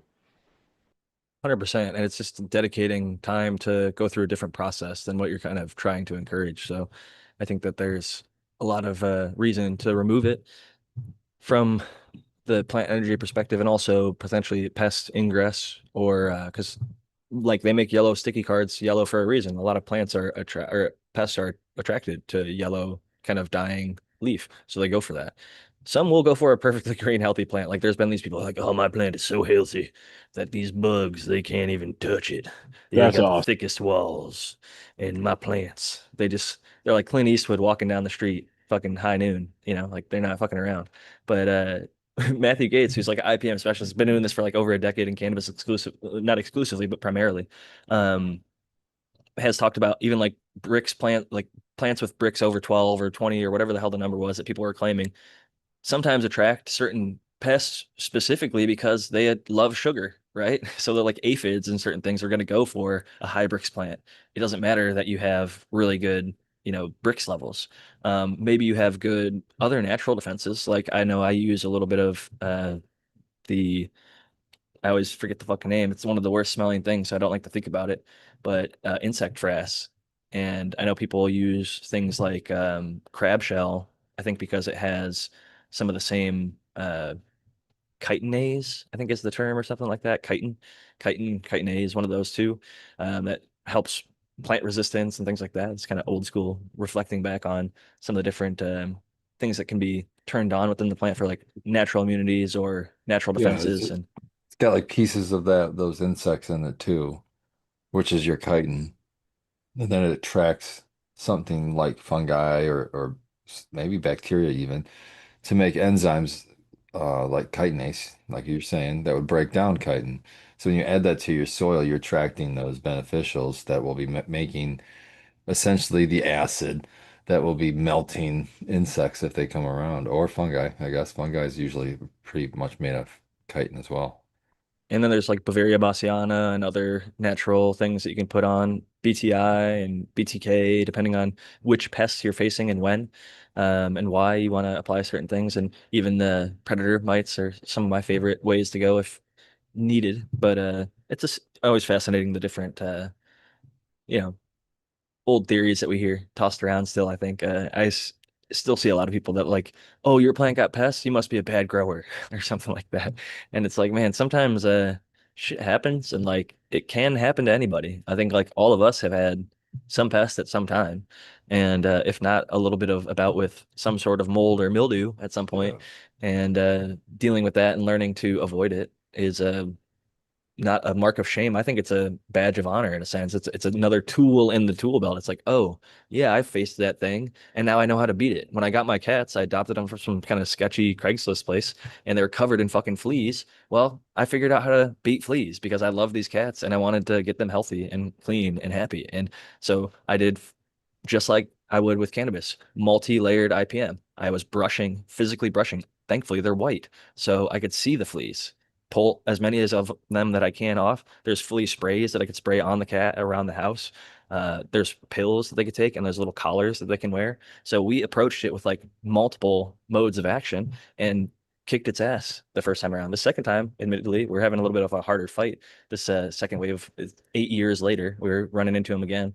But it's we've been able to keep the numbers really low, so I'm not super concerned. We see one or two here and there, but for the most part, I think we've taken care of the larger population. Summertime is always the worst for ants or fleas or any other bugs, at least in my area and most areas. It gets warmer, hotter, more humid. The bugs tend to breed, and fecundity is the term, how quickly they breed. I remember that one from Matthew Gates. Shout That's out to one. Matthew Gates. I see he's been at High Times. I saw he was on Bubbleman's Hash Church. Hell yeah, man. Getting in books with like Ed Rosenthal and a lot of other Yeah. cool ass people, man. He's legit, man. Shout out to Matthew Gates. He's like a in-person friend. Like him and I have fucking just kicked it like off air and fucking hang out without like telling people, he's a fucking cool dude. Interesting individual for all the right reasons. Just he's made me a better person, and my vocabulary is like broadened, and he's put me onto some cool shit. Like when I went to get a flashlight, I got the fucking one that he had. I was like, what light do you have? And I looked at the price. I was like, oh, that's actually reasonable. And I was like, that thing kicks ass. So shout out to Matthew Gates for just as the kids these days are saying, being a ball knower, which is somebody who's like in the know. I think somebody who knows ball, like is a fucking in on the game. He knows his shit, not just in IPM, but in a lot of aspects of life, survival, etc. Like he's a wise, much beyond his years individual, just highly intelligent. I mean, you can, if you didn't glean that from hearing him talk on any of the shows he's ever been on, then yeah, maybe go read the dictionary and look up some of the terms like fecundity that he uses, which means like to breed, and how quickly they're breeding and reproducing or something like that. And the more fecund they are is when it's hotter and more humid. So sometimes that can actually be a way to help, if you can, cool your environment a bunch. If you have like a outbreak of some certain pest, making it not in the environment, although your plants won't be as happy, you're going to be able to knock down that population. You're literally slowing them. Some of them, it's like, I don't know if they're cold-blooded or not, but they move slower in colder environments. And to some extent, they just can't survive. Even at like, high 70s versus like the 60s, like their reproduction rate can like half. And so doing that to cut and knowing their reproduction cycles, like I know fleas can live for like 21 days. So even if we kill all the ones that are on them, in the flea case, or like spider mites, I think it's only like a couple days, maybe it's a week cycle. I can't remember the exact number for spider mites, but I think it might be a few weeks actually to go through the whole egg to adult process. And as long as you're able to keep it clean and lock them out for a certain period of time, if you squash them for enough of a window, you can extinguish them, which I've physically done with my buddy's spider mites, where we used Californicus and physically removed the webbing and just rubbed skewers, like barbecue skewers with the Lost Coast plant therapy, and like went through and kind of we're using that to take the spider mite webs off of the bud. So anywhere that was predominantly touched could essentially have a light coating of that stuff that isn't essentially just vaporizes off throughout the last few days. I didn't detect any of it. I smoked all the different plants that he harvested, and none of them smelled or tasted like Lost Coast plant therapy. So I will at least give them a nod to that, because I know it was several weeks into flower, there was buds formed, and fucking never like to see spider webs on forming buds. But the fact that he was able to harvest all four plants and get decent smoke, and then more so importantly, the next crop figured out how to just run it clean and had an even better crop. I'm even considering using some of the photos from that crop right after his spider mite crop in 50 Strains of Purple, because he really killed it with the blackjack in particular on that next round. And damn, man, I think he had some dosy in that run too. He just killed it all the way around. Shout out to my old barber Ed, fucking man. He's a great surfer, cool ass dude. But cheers to him. He's a beekeeper for the most part. I think that's all he does now. But grows some dank ass cannabis as well. So cool dude. And yeah, I think we got through both those questions. How are we looking on time? We're 5:20. Curious. Oh well, I was gonna say. I've been rambling enough. When there's just three of us, sometimes I tend to do that. But some of the lessons that I learned in my recent fuck ups in my garden. And I like to hold myself to a really high standard. So like if I'm seeing it's not going to be an 8.5 or better run out of 10, I'm just gonna whack everything and start over fresh. Because like I don't accept because I can find 8.5 or worse bud everywhere. Like everywhere. I can get it from anywhere and everywhere. In my circle, it's not hard to find some okay bud, some decent stuff, some stuff that'll get the job done. But to find the fucking shit that makes you go, you crack that jar? Oh my God. Involuntarily, you just smell it and you're like, oh, what is that? The shit that smells up your car 2 days later, that 9.5, 10 out of 10 bud. Like, that's what I fucking want. Like, if I'm going to grow my own, if I'm going to go through the effort and I've done it enough times, that's what I want. So, in my current state of where my plants are right now, I know that's not going to happen with them. So, that's why I'm going to start over fresh. But lessons learned, number one would be, at least in my case, I got one of these three section tents. You've got like a veg space that's like a top bottom, and then you've got like your flower space. It's 3x3 on the left, and then a 1x3 on the right. And the 1x3 is the veg. Top is where I was doing like my seedlings and stuff, and then the bottom is where I was doing my clones. When I initially started it, I only set up the top, only set up the top light, and then as I went, I started setting up the other sections, and I just, as a cheap home grower, it is possible to do it that way. I just think it's better, if possible, to have all the other lights plugged in, set up, running. Like everything is operational before any plants are even germinated necessarily. Because when you're working around like a half setup, it can lead to a lot of inconveniences. You wired something to be convenient for that part first, just to get it started, but now it's inconvenient for that next part. And so you might, if you're like myself, delay and put something off that you should have done that day. I have a quote that I need to listen to more often from Noah the Grower on my Instagram, where it's like, when it's time to transplant, you transplant. He's like, the best growers I know are the hardest workers. When it's time to transplant, you transplant. When it's time to trim, you trim. And he's like, he just said it bluntly, and it's just like, it's so true. Like, you have to kind of, the plants don't give a damn if it's Christmas, if you're sick, if you're on vacation. They don't know. They don't care. They want best possible conditions to be that 10 out of 10 bud. We're all gonna lose, in my opinion. I think like a 10 out of 10, I like to leave that as like an unachievable. Like I like if my best grow was a 9.9, there was still a 0.1 I could improve in my head at least.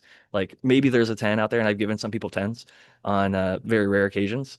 But I like to believe that there's like always something that we could do a little bit better next time around.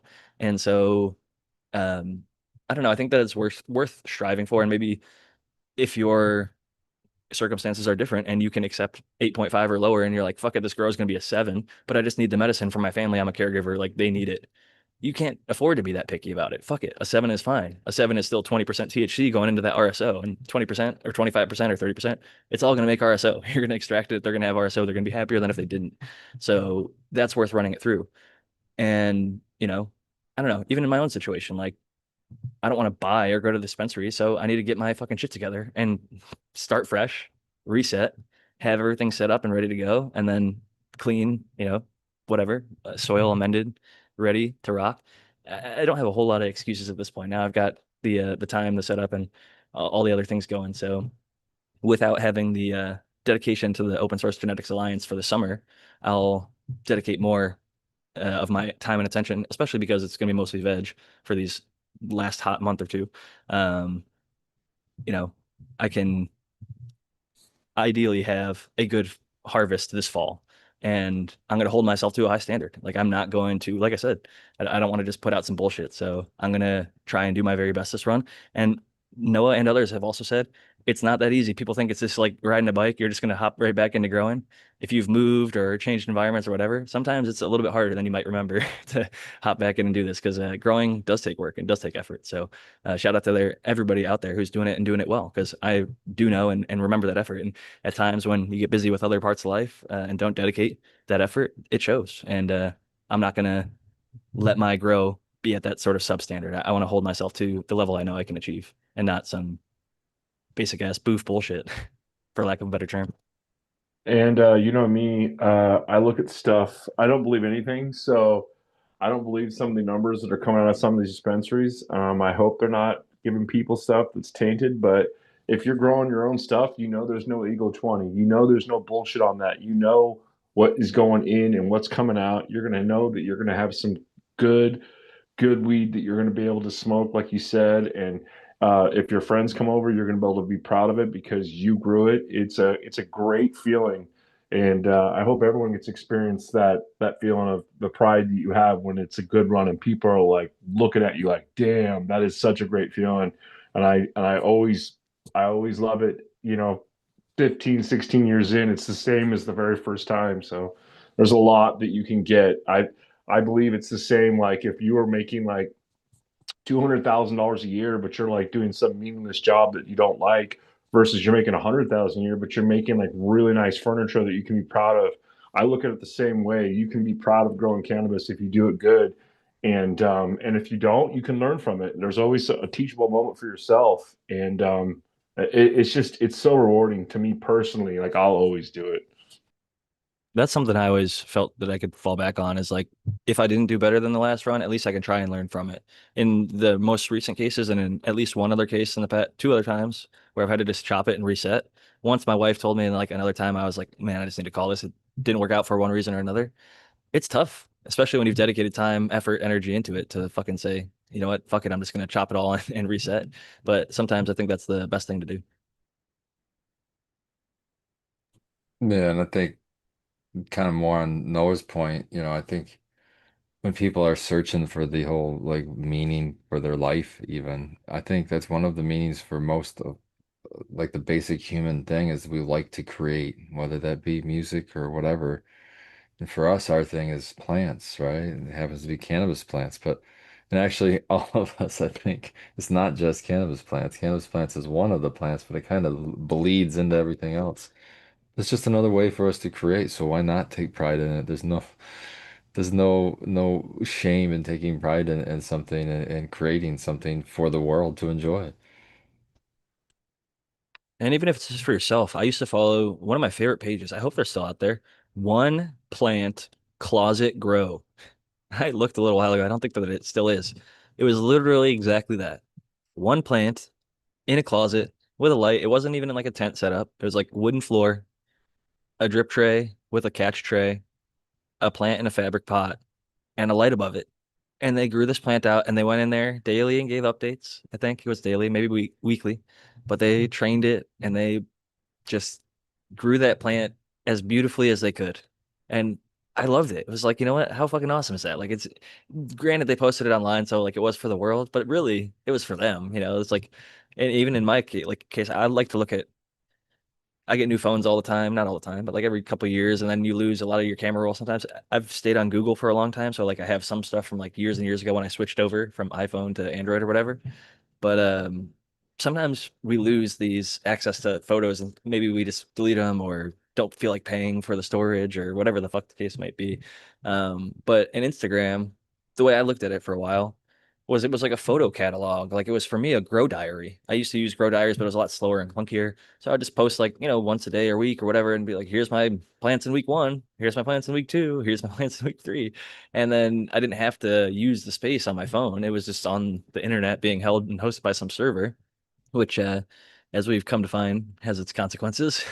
But that being said, even if I had all those photos backed up, which I might somewhere, um, the community is what was an important thing. That was the aspect I cared about. To me, Instagram felt like, at least for a while, the place that so many of the growers just were at. Like you could find breeders there. Subcool would stream live on YouTube, but as well as Instagram.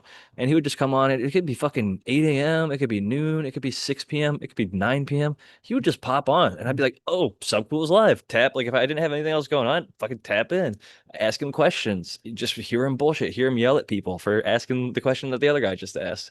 And so the Instagram community around cannabis, at least 2017, 2018, when I first started rolling into it, um, the online space and in that regard, it was like the more modern equivalent of what was and still is the forums. There's still forums out there that are awesome. I still read some stuff on those forums and try and mentally data mine them myself by reading their stuff and like taking it in and figuring out who the fuck actually did what, because so much of it is just conjecture, right? Like people saying I did this or my buddy did that or my crew did that, and so it's like fucking parsing through all the rumors, lies, and actual truths, and then when you hear it from like other people saying like, oh yeah, I remember that was fucking Mean Gene who did that, and he's from fucking Mendocino. And then you find the Mean Gene from Mendocino page and find out he makes a lot of really cool shit. And like, he's not really necessarily having to like push his own name up like a bunch of other people. I heard about Mean Gene from like five other breeders and people in the community before I ever heard about him from him. So like sometimes I think the community does a good job of putting up some of the better people, and I do think that he is one of them.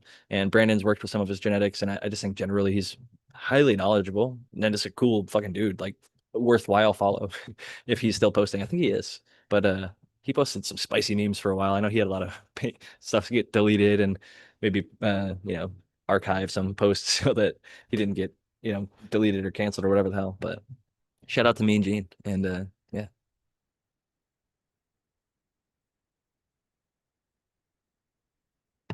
What do you think about the online sort of transition from I don't know if you were ever on the forums back in the day. I was anonymously reading them, but I wasn't posting Spartan. But how about like what I think I found you on Instagram or saw you on Instagram, or maybe we met through the show because Shane probably found us on Instagram, the old host, and got us to come on. And then we eventually became growing with my fellow growers. But I know you've been around the 7+ years in this online cannabis space like myself. So you've probably seen a lot of it kind of grow and change and adapt. And not to like knock anybody, but I remember there was like attempts at like Cannabuzz, like the cannabis social media and other things like that. And I don't think they ended up necessarily materializing as we would have hoped. But what are your kind of general thoughts on like cannabis and social media and how it's grown and evolved and adapted and where the community's kind of showing up and posting and all that? And I feel like, and it's probably because we all look through our own lenses, right, of our own little worlds, our own environments. But for me, I started back on Instagram and YouTube. I mean, I've always watched on YouTube, I think. So maybe I would say YouTube longer, but Instagram was pretty shortly thereafter, and that's pretty much where all my contacts, like you were saying, alluding to earlier, kind of were built. Uh, and I was just using my page as just like at first just sharing my what I was doing, you know. So this is my grow, this is what we got going on, and then it turned more educational, and now it's a little bit of a mix of everything that's going on. It's just more back to a personal page, and honestly, that's kind of I don't know. I always consider myself outside looking in kind of a guy, and when it comes to like mainstream stuff,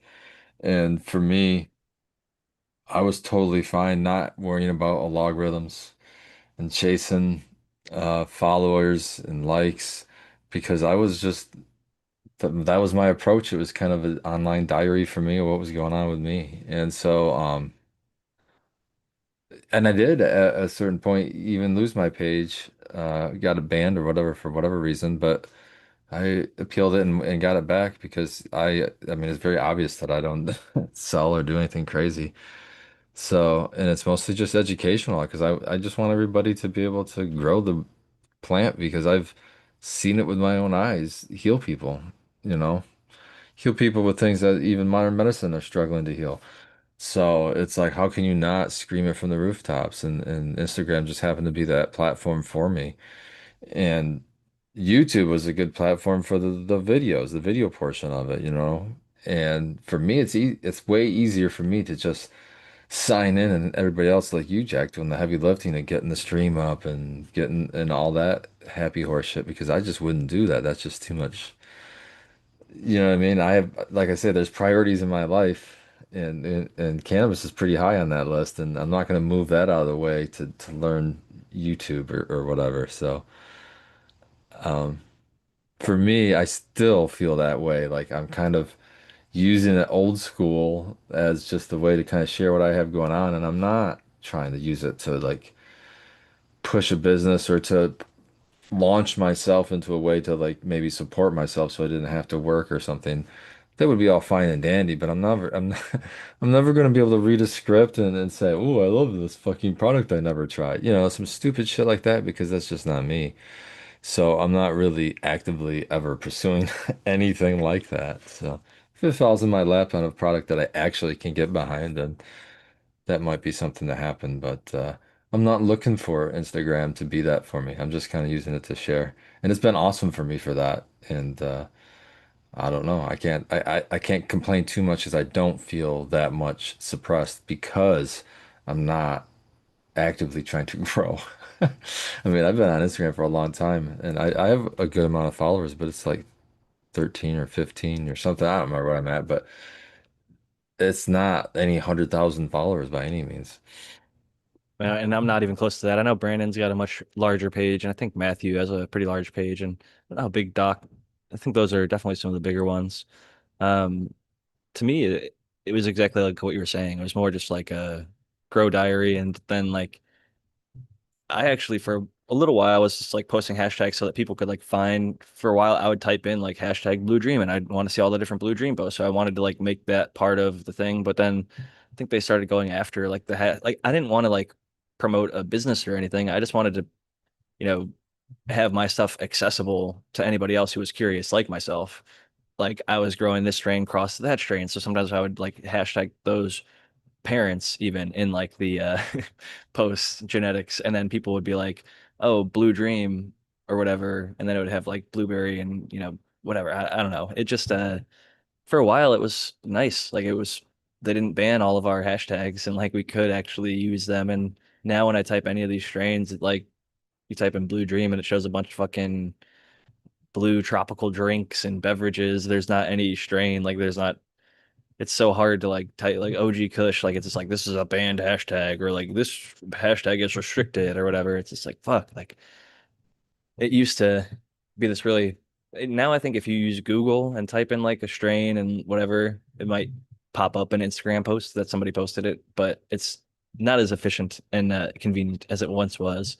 And even while not necessarily trying to like seek ultra fame or large following status, I'm just happy that they didn't like delete my page ever, like permanently, because like we were talking about earlier, just the connections, like the people that we talk to, the messages back and forth. It's like I almost feel like I know some of these people, and then when I get to know them in person, eventually, it's like, oh, they're just fucking the homie, just like I kind of expected, having talked to them for years about growing and sometimes life and other hobbies and shit like that. It's like, we get to meet some really cool people, and many of them are really cool and like willing to share genetics and willing to link up. If you're ever in their town or if they're in your town, they'll reach out to you and be like, hey, where are the cool spots? Like, want to link up and smoke one? Like, fucking, I think that's one of the beautiful aspects of it is like for a long time as the green sheep, when we traveled, like my wife, I remember told me a story of like she was in back when she used to work in dental stuff. She was out of state for a conference.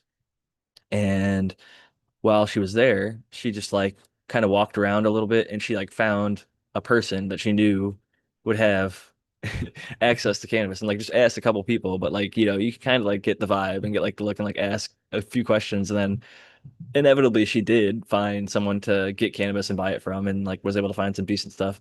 Lucky for her or whatever. And I've had that happen a couple times when I traveled.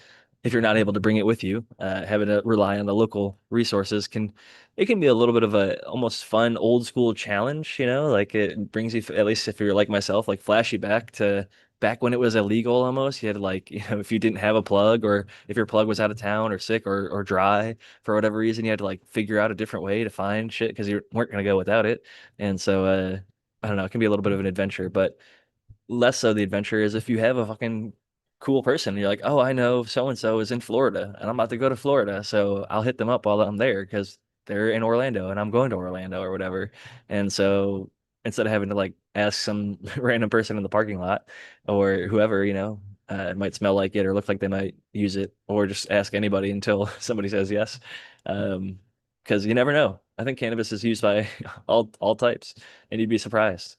So I'm reflecting back on how I found some of my plugs back in the day. It's kind of a interesting experience, but I will say, like, I love the meme of like the Simpsons guy like growing his own plant in his almost like the one plant closet grow, and it's like the plugs getting sketchy or the plugs raising the prices, like fuck that shit, I'll do this shit myself. Or it's like eighths or $60 an eighth, like fuck that shit, I'll do it myself. And it's like the little Simpsons guy watering the plant in the closet.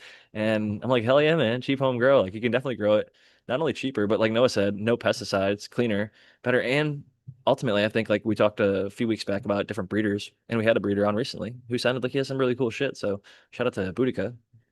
seeds, but there's so many cool breeders out there, both like from large scale to like the smallest, craftiest home grower to tent breeders, etc. And like you can just pick whatever you think you would like. Like maybe it's a fun name, maybe it's got genetics that you've tried in the past that you enjoyed, and growing your own is definitely going to be the fucking top way to, in my opinion, have access to 9 out of 10 plus bud. You know, like as close to those 10 out of 10s as possible. And I'm curious, Spartan, do you ever think that like when you've and I'll ask both of you guys this, but Spartan first because I already blurbed it out, but do you feel, having held clones for a while, that like you can dial something in to the point where you're like, you know what, I've done GMO or Donny Burger or whatever it is, like the strain that you've gotten the most familiar with, the Bliss Bud, to the point that you're like, I'm like a 9.75 or 10 out of 10, like maybe even 10 out of 10. Like I can't do anything better on a run? Or do you still think that there's like maybe some way that you could tweak, test, and experiment to improve? Um, I think that there's always ways you can improve because I think that we haven't discovered everything to be discovered about this plant by any means. And so yeah, I'm definitely not closed-minded in that regard. Um, but at the same aspect, it would take an overwhelming amount of evidence to, to get me to change my ways in a lot of things I do, I think. Because I've kind of set I'm kind of getting into the old dog territory where it's I'm getting settled into a certain way of doing things that's worked easy for me, and I don't want to make things hard for me.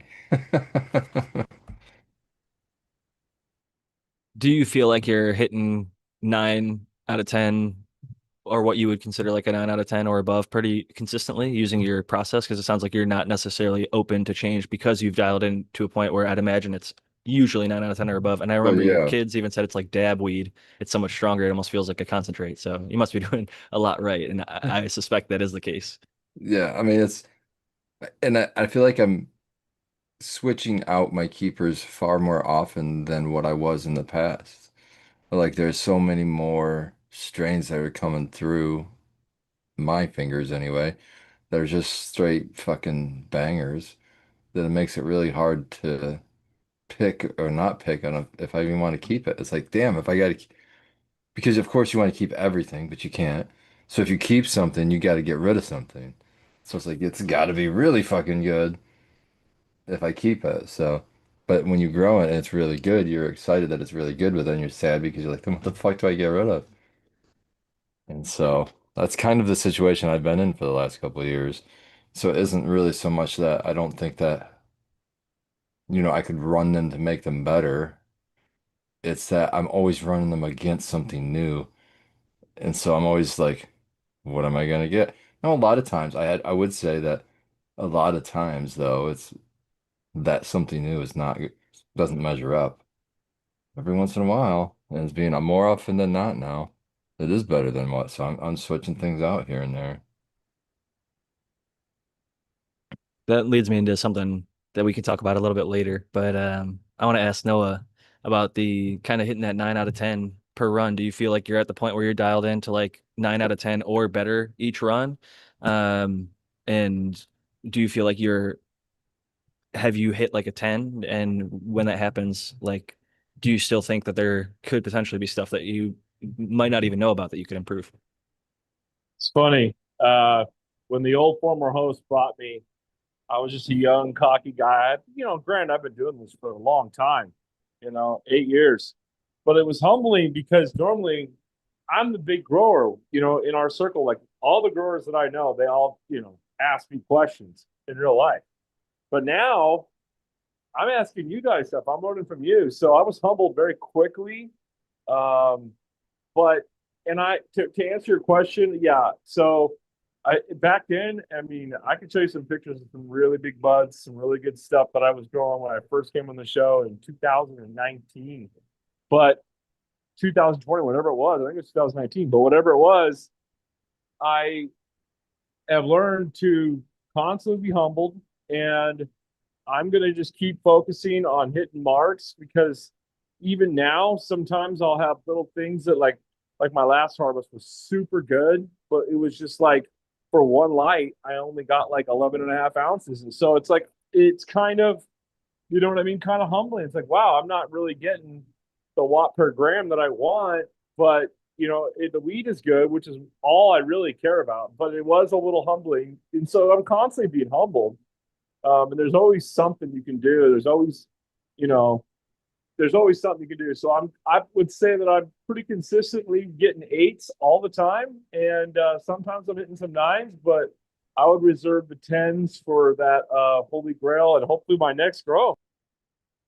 That's what I try to aim for, man. And I think that it's reasonable to like accept that maybe it's not going to be perfect, but as close as we can get, that 9.5, that 9.75, the 9 plus or whatever, when we hit those like everything goes right runs and like you have all the right genetics, you're like, oh man, you do feel kind of like, at least in a little sense, like you're proud of our own accomplishments. It is an art.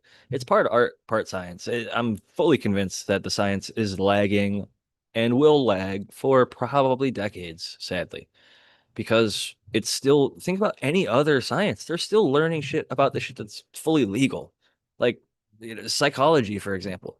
It's able to be studied in the open, in labs, and blah, blah, blah. There's some rules and regulations, but they've been studying it for 100 plus years, right? And still constantly like theories shift and ideas change. And, they're constantly like iron sharpening iron. They're doing more experiments and more theories and figuring out what works best.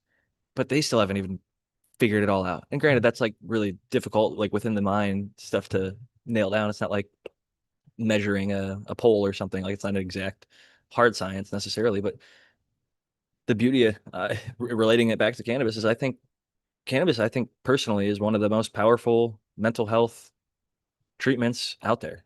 It's not a cure all or not a silver bullet, but man, I think it definitely helps with stress, anxiety, depression, can help with PTSD depending on the strain.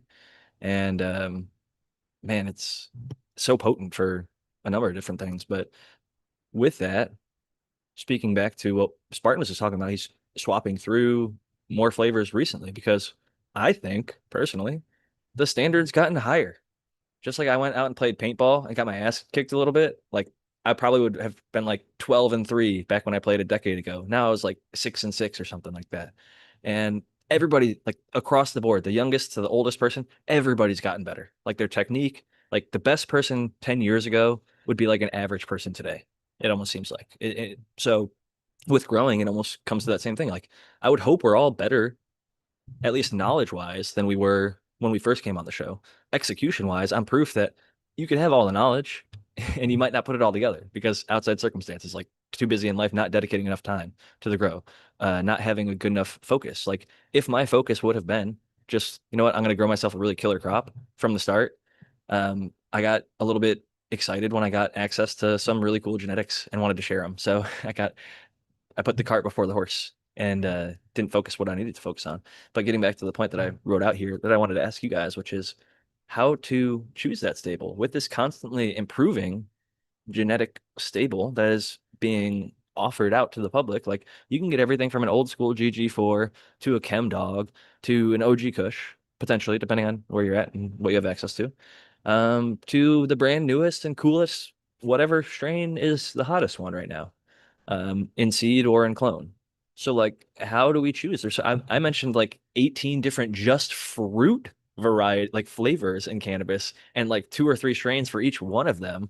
So I know most of us don't have a 17 strain stable. So in practicality, like, what is your current? Are you still caregiving Spartan Grown? And so how do you go about narrowing down your stable and what you do keep and why? So it really boils down to what's available to me to grow. What's available, what do I have in my seed collection to grow? Because I'm not going outside to get seeds at this point. I've got such a large collection that I feel silly to go buy seeds when I have literally thousands of seeds. And so for me, it's just a situation of you going and like, what do I feel like I want to pop, and it's just a feeling thing. I'll go in there and I'll start looking through them like I'm looking through old baseball cards or something. And I'll say, ooh, this is what I need. I don't have whatever it is. Like right now, I was looking for pineapple. So we've got a pineapple Thai out back right now, and we also have at the Tricone Forge, I have a cut of this strain called Pineapple Candy, which I have in extract form right here. That's just pretty good. So I've got a couple pineapples now, so that now if I'm going to look, okay, what seeds am I popping next? I'm not gonna stop at the pineapples. I've kind of got pineapples. So I'm not looking to replace what I already have when it comes to that. Like if I'm building a stable, I've got, oh, this one's good for this one's good for that, whatever. The only thing I have to go from as far as the strains goes is usually by the strain name. There might be on the back, it might give you some kind of profile. And I'm like, okay, that profile sounds good to me. If there's information on there that it's medicinal in a certain way, like, oh, this is really good for migraines, or this is really good for, whatever. And that's something that I also don't have in my stable, and it's something that would be useful. I might grab it for that too.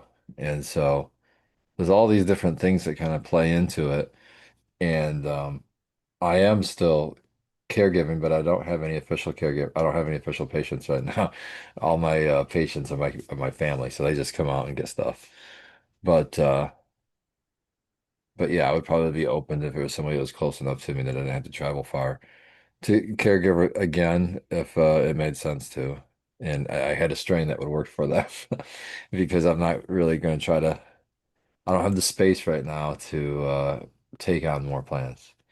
I know for a little while that was part of your determination process, whether it was here or Michigan Bros Grow Show. I remember you mentioning, oh, I've got a patient who likes X, Y, or Z strain. And Yeah, so until I find one that can replace that for that patient, then I won't get rid of like Spartan glue until I find the one that that like patient also GG4. finds Yeah, helps them with whatever the ailment is. yep, 100%. That was my GG4 for the longest time. That helped a lot of people for like just pain, back pain, that kind of stuff. So yeah, it's just. And that's the same thing for myself, My own thing is like I tend to been leaning lately towards sativas, like this Vortex stuff. So, um, if I were to pop something right now, if I saw that it was like super indica leaning, that would be interesting to me, right? Because right now I don't have a lot of that. So, just different, I guess is the best way I could say it. If I had to boil it down to one word, it's something different than what I have because I don't want to keep popping like.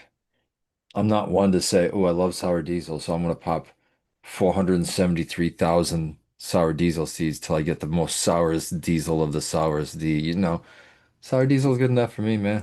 It doesn't have to be, if that one flies by me somehow, and I'll grab it. Yeah, for sure. But I'd rather just try everything, you know what I mean? And see what I like to really know. And if I'm going to be that picky and focus that hard on one strain, I'm missing everything else.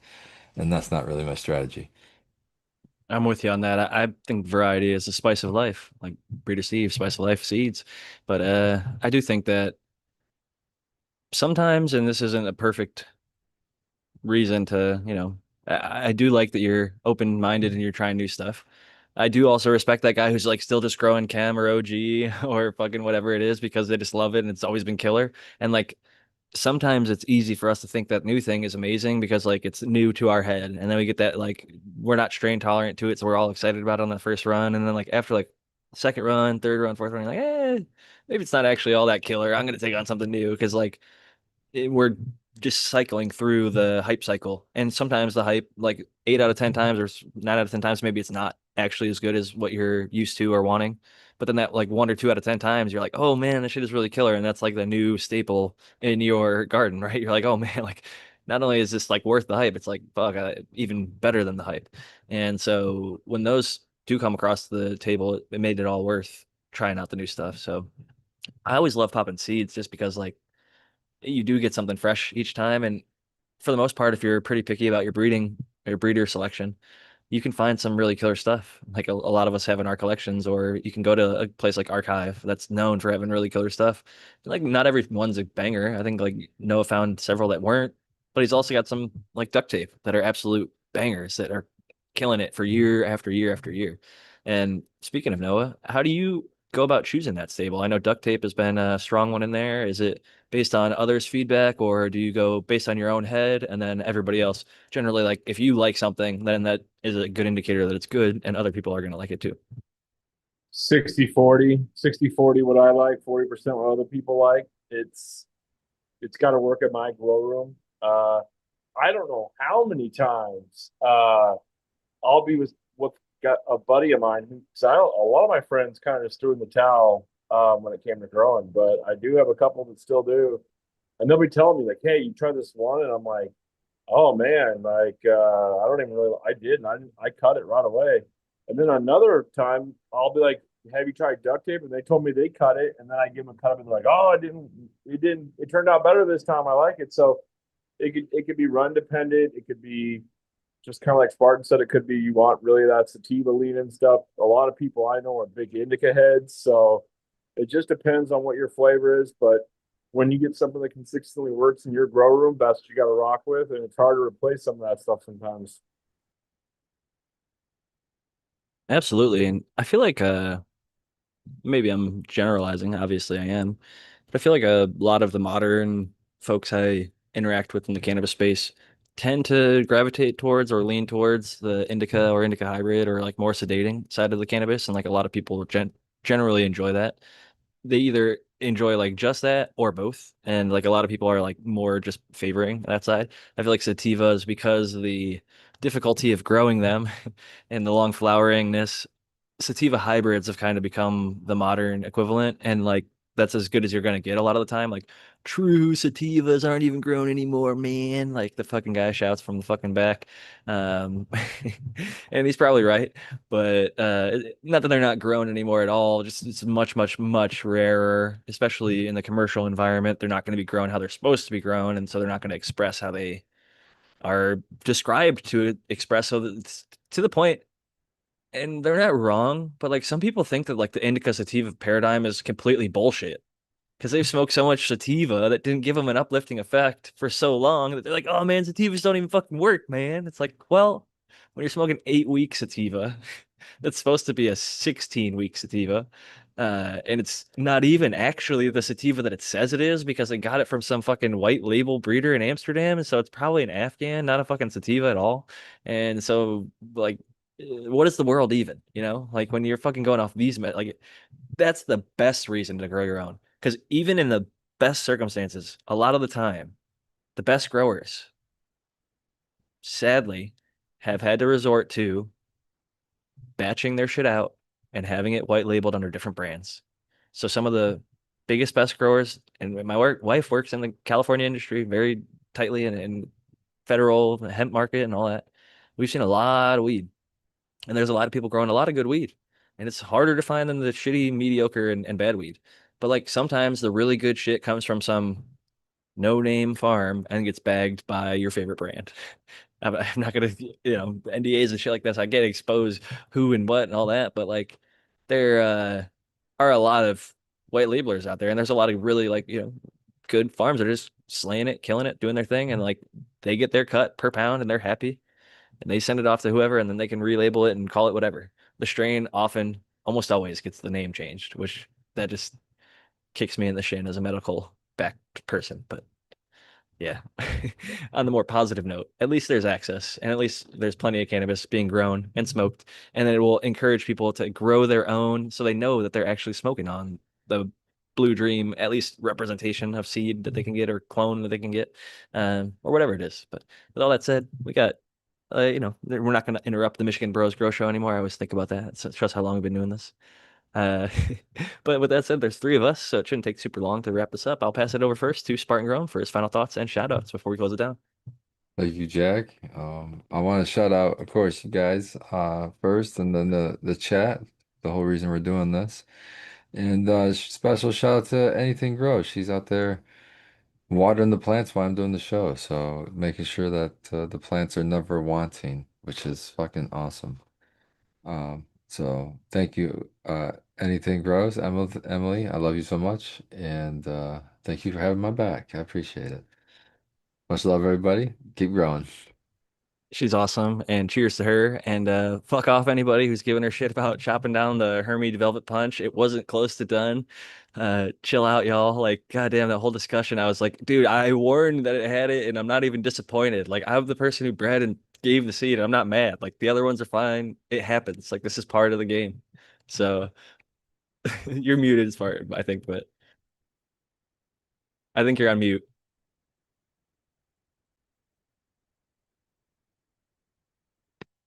Irregardless, the craziness of that situation kind of cracked me up a little bit. And I always say aspiring in front of the breeder. I'm not like a tried and true guy, and I did disclose it to anybody who got them, so I don't feel as bad. And I'm happy to see the other ones doing great. And it's so funny though, just like everyone's perspective, because you can look at something. You guys were a victim of your own success. You were doing such a good job growing the plant that it looked like it was ready to harvest at week 3, which is a issue with purple punch variety and crosses. Like they look done at day 35 sometimes, like more than some 8-week plants are done at week 8. Day 35 purple punch just looks nugged up and frosty already. So people are like, oh man, why would you? It's not even gonna blah blah blah. But it's like perpetual grows. I'm dragging on and on. But with all that said, much love to anything grows and to Spartan Grown for growing the Velvet Punch F3 and getting them to germinate, because a lot of people have had issues at this point. They're many, many years old. So it's cool to see them growing. And I'm happy that you got some ladies that are not throwing out those nanners. So cheers to you guys. And last but certainly not least, Noah the Grower. Yeah, I had a great time. Always do.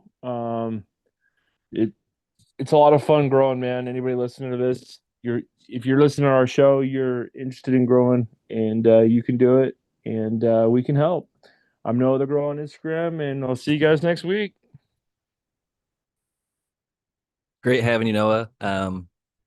We haven't met in person, but I do look forward to that day. Same with Spartan Grown. I look forward to meeting both you guys in person someday. Um, and Noah, I'm particularly happy you are here tonight because I feel like my grow flame, although I show up each week and do this for a couple hours, it was still burning. It was working its way down to a little bit more of a kindle. It wasn't a roaring bonfire like me and my buddies in the South like to do, where you got a leaf blower and you're fucking cranking that thing up and you're blowing it fucking. Even in Ohio, we did these fucking crazy ass bonfires. That's how my passion feels currently sitting here. I can physically almost like that excited butterfly feeling, like I'm about to end the show and just start doing everything that needs to be done to my tent to get reset. Because I've just got like I feel like I just drank like 4 espressos. Like I've got so much energy sitting here in this moment. Like I know I'm coming back with fire. I'm gonna aim for that 10. I'm gonna do everything exactly right as I know how to do it. Because I got a little bit of time and I've got, more importantly, motivation is a fucking weird one. It's fleeting. It's better to be, instead of waiting for these bouts of motivation like I've got right now, just to be consistent, make it part of your routine or whatever. And that's the best way to go about it, because we're not always going to have these moments of energy and excitement like I do right now. But when you do have them, try and take advantage, fucking when that excitement and grow passion fire burns hot, fucking strike while that iron is hot. And in my case, I'm going to wrap it up and say, y'all know where to find me at Jack Greenstock. Jack_Greenstock on X is my backup account on Instagram as well. And I'll post this tomorrow if I got time, or on Tuesday on X and the podcast platforms. But thank you all so much for coming. I know we did more of the non-live people, so sorry to all of you who show up in the live chat and we're just like kind of ignoring the conversation, because I had a couple questions that we ended up filling out 2 hours. I feel like not necessarily the time flew, but we were able to fill the entire time with great answers to those questions. So thank you to everyone who asked those, and look forward to doing more of it in the future. And sorry for not opening up the panel, because I did mention that I might do that in the second hour. And just with the three of us, sometimes we are able to, like I said, blow through it. Time flies when you're having fun. We could talk about this for way more than 2 hours a week. And I think that shows that we all do have the passion, and it is always going to humble us. It's nature. We're dealing with a live growing thing. So there's always new challenges, new experiences. So got all that to look forward to. Peace and love, y'all. Keep on growing. Cheers. Keep growing.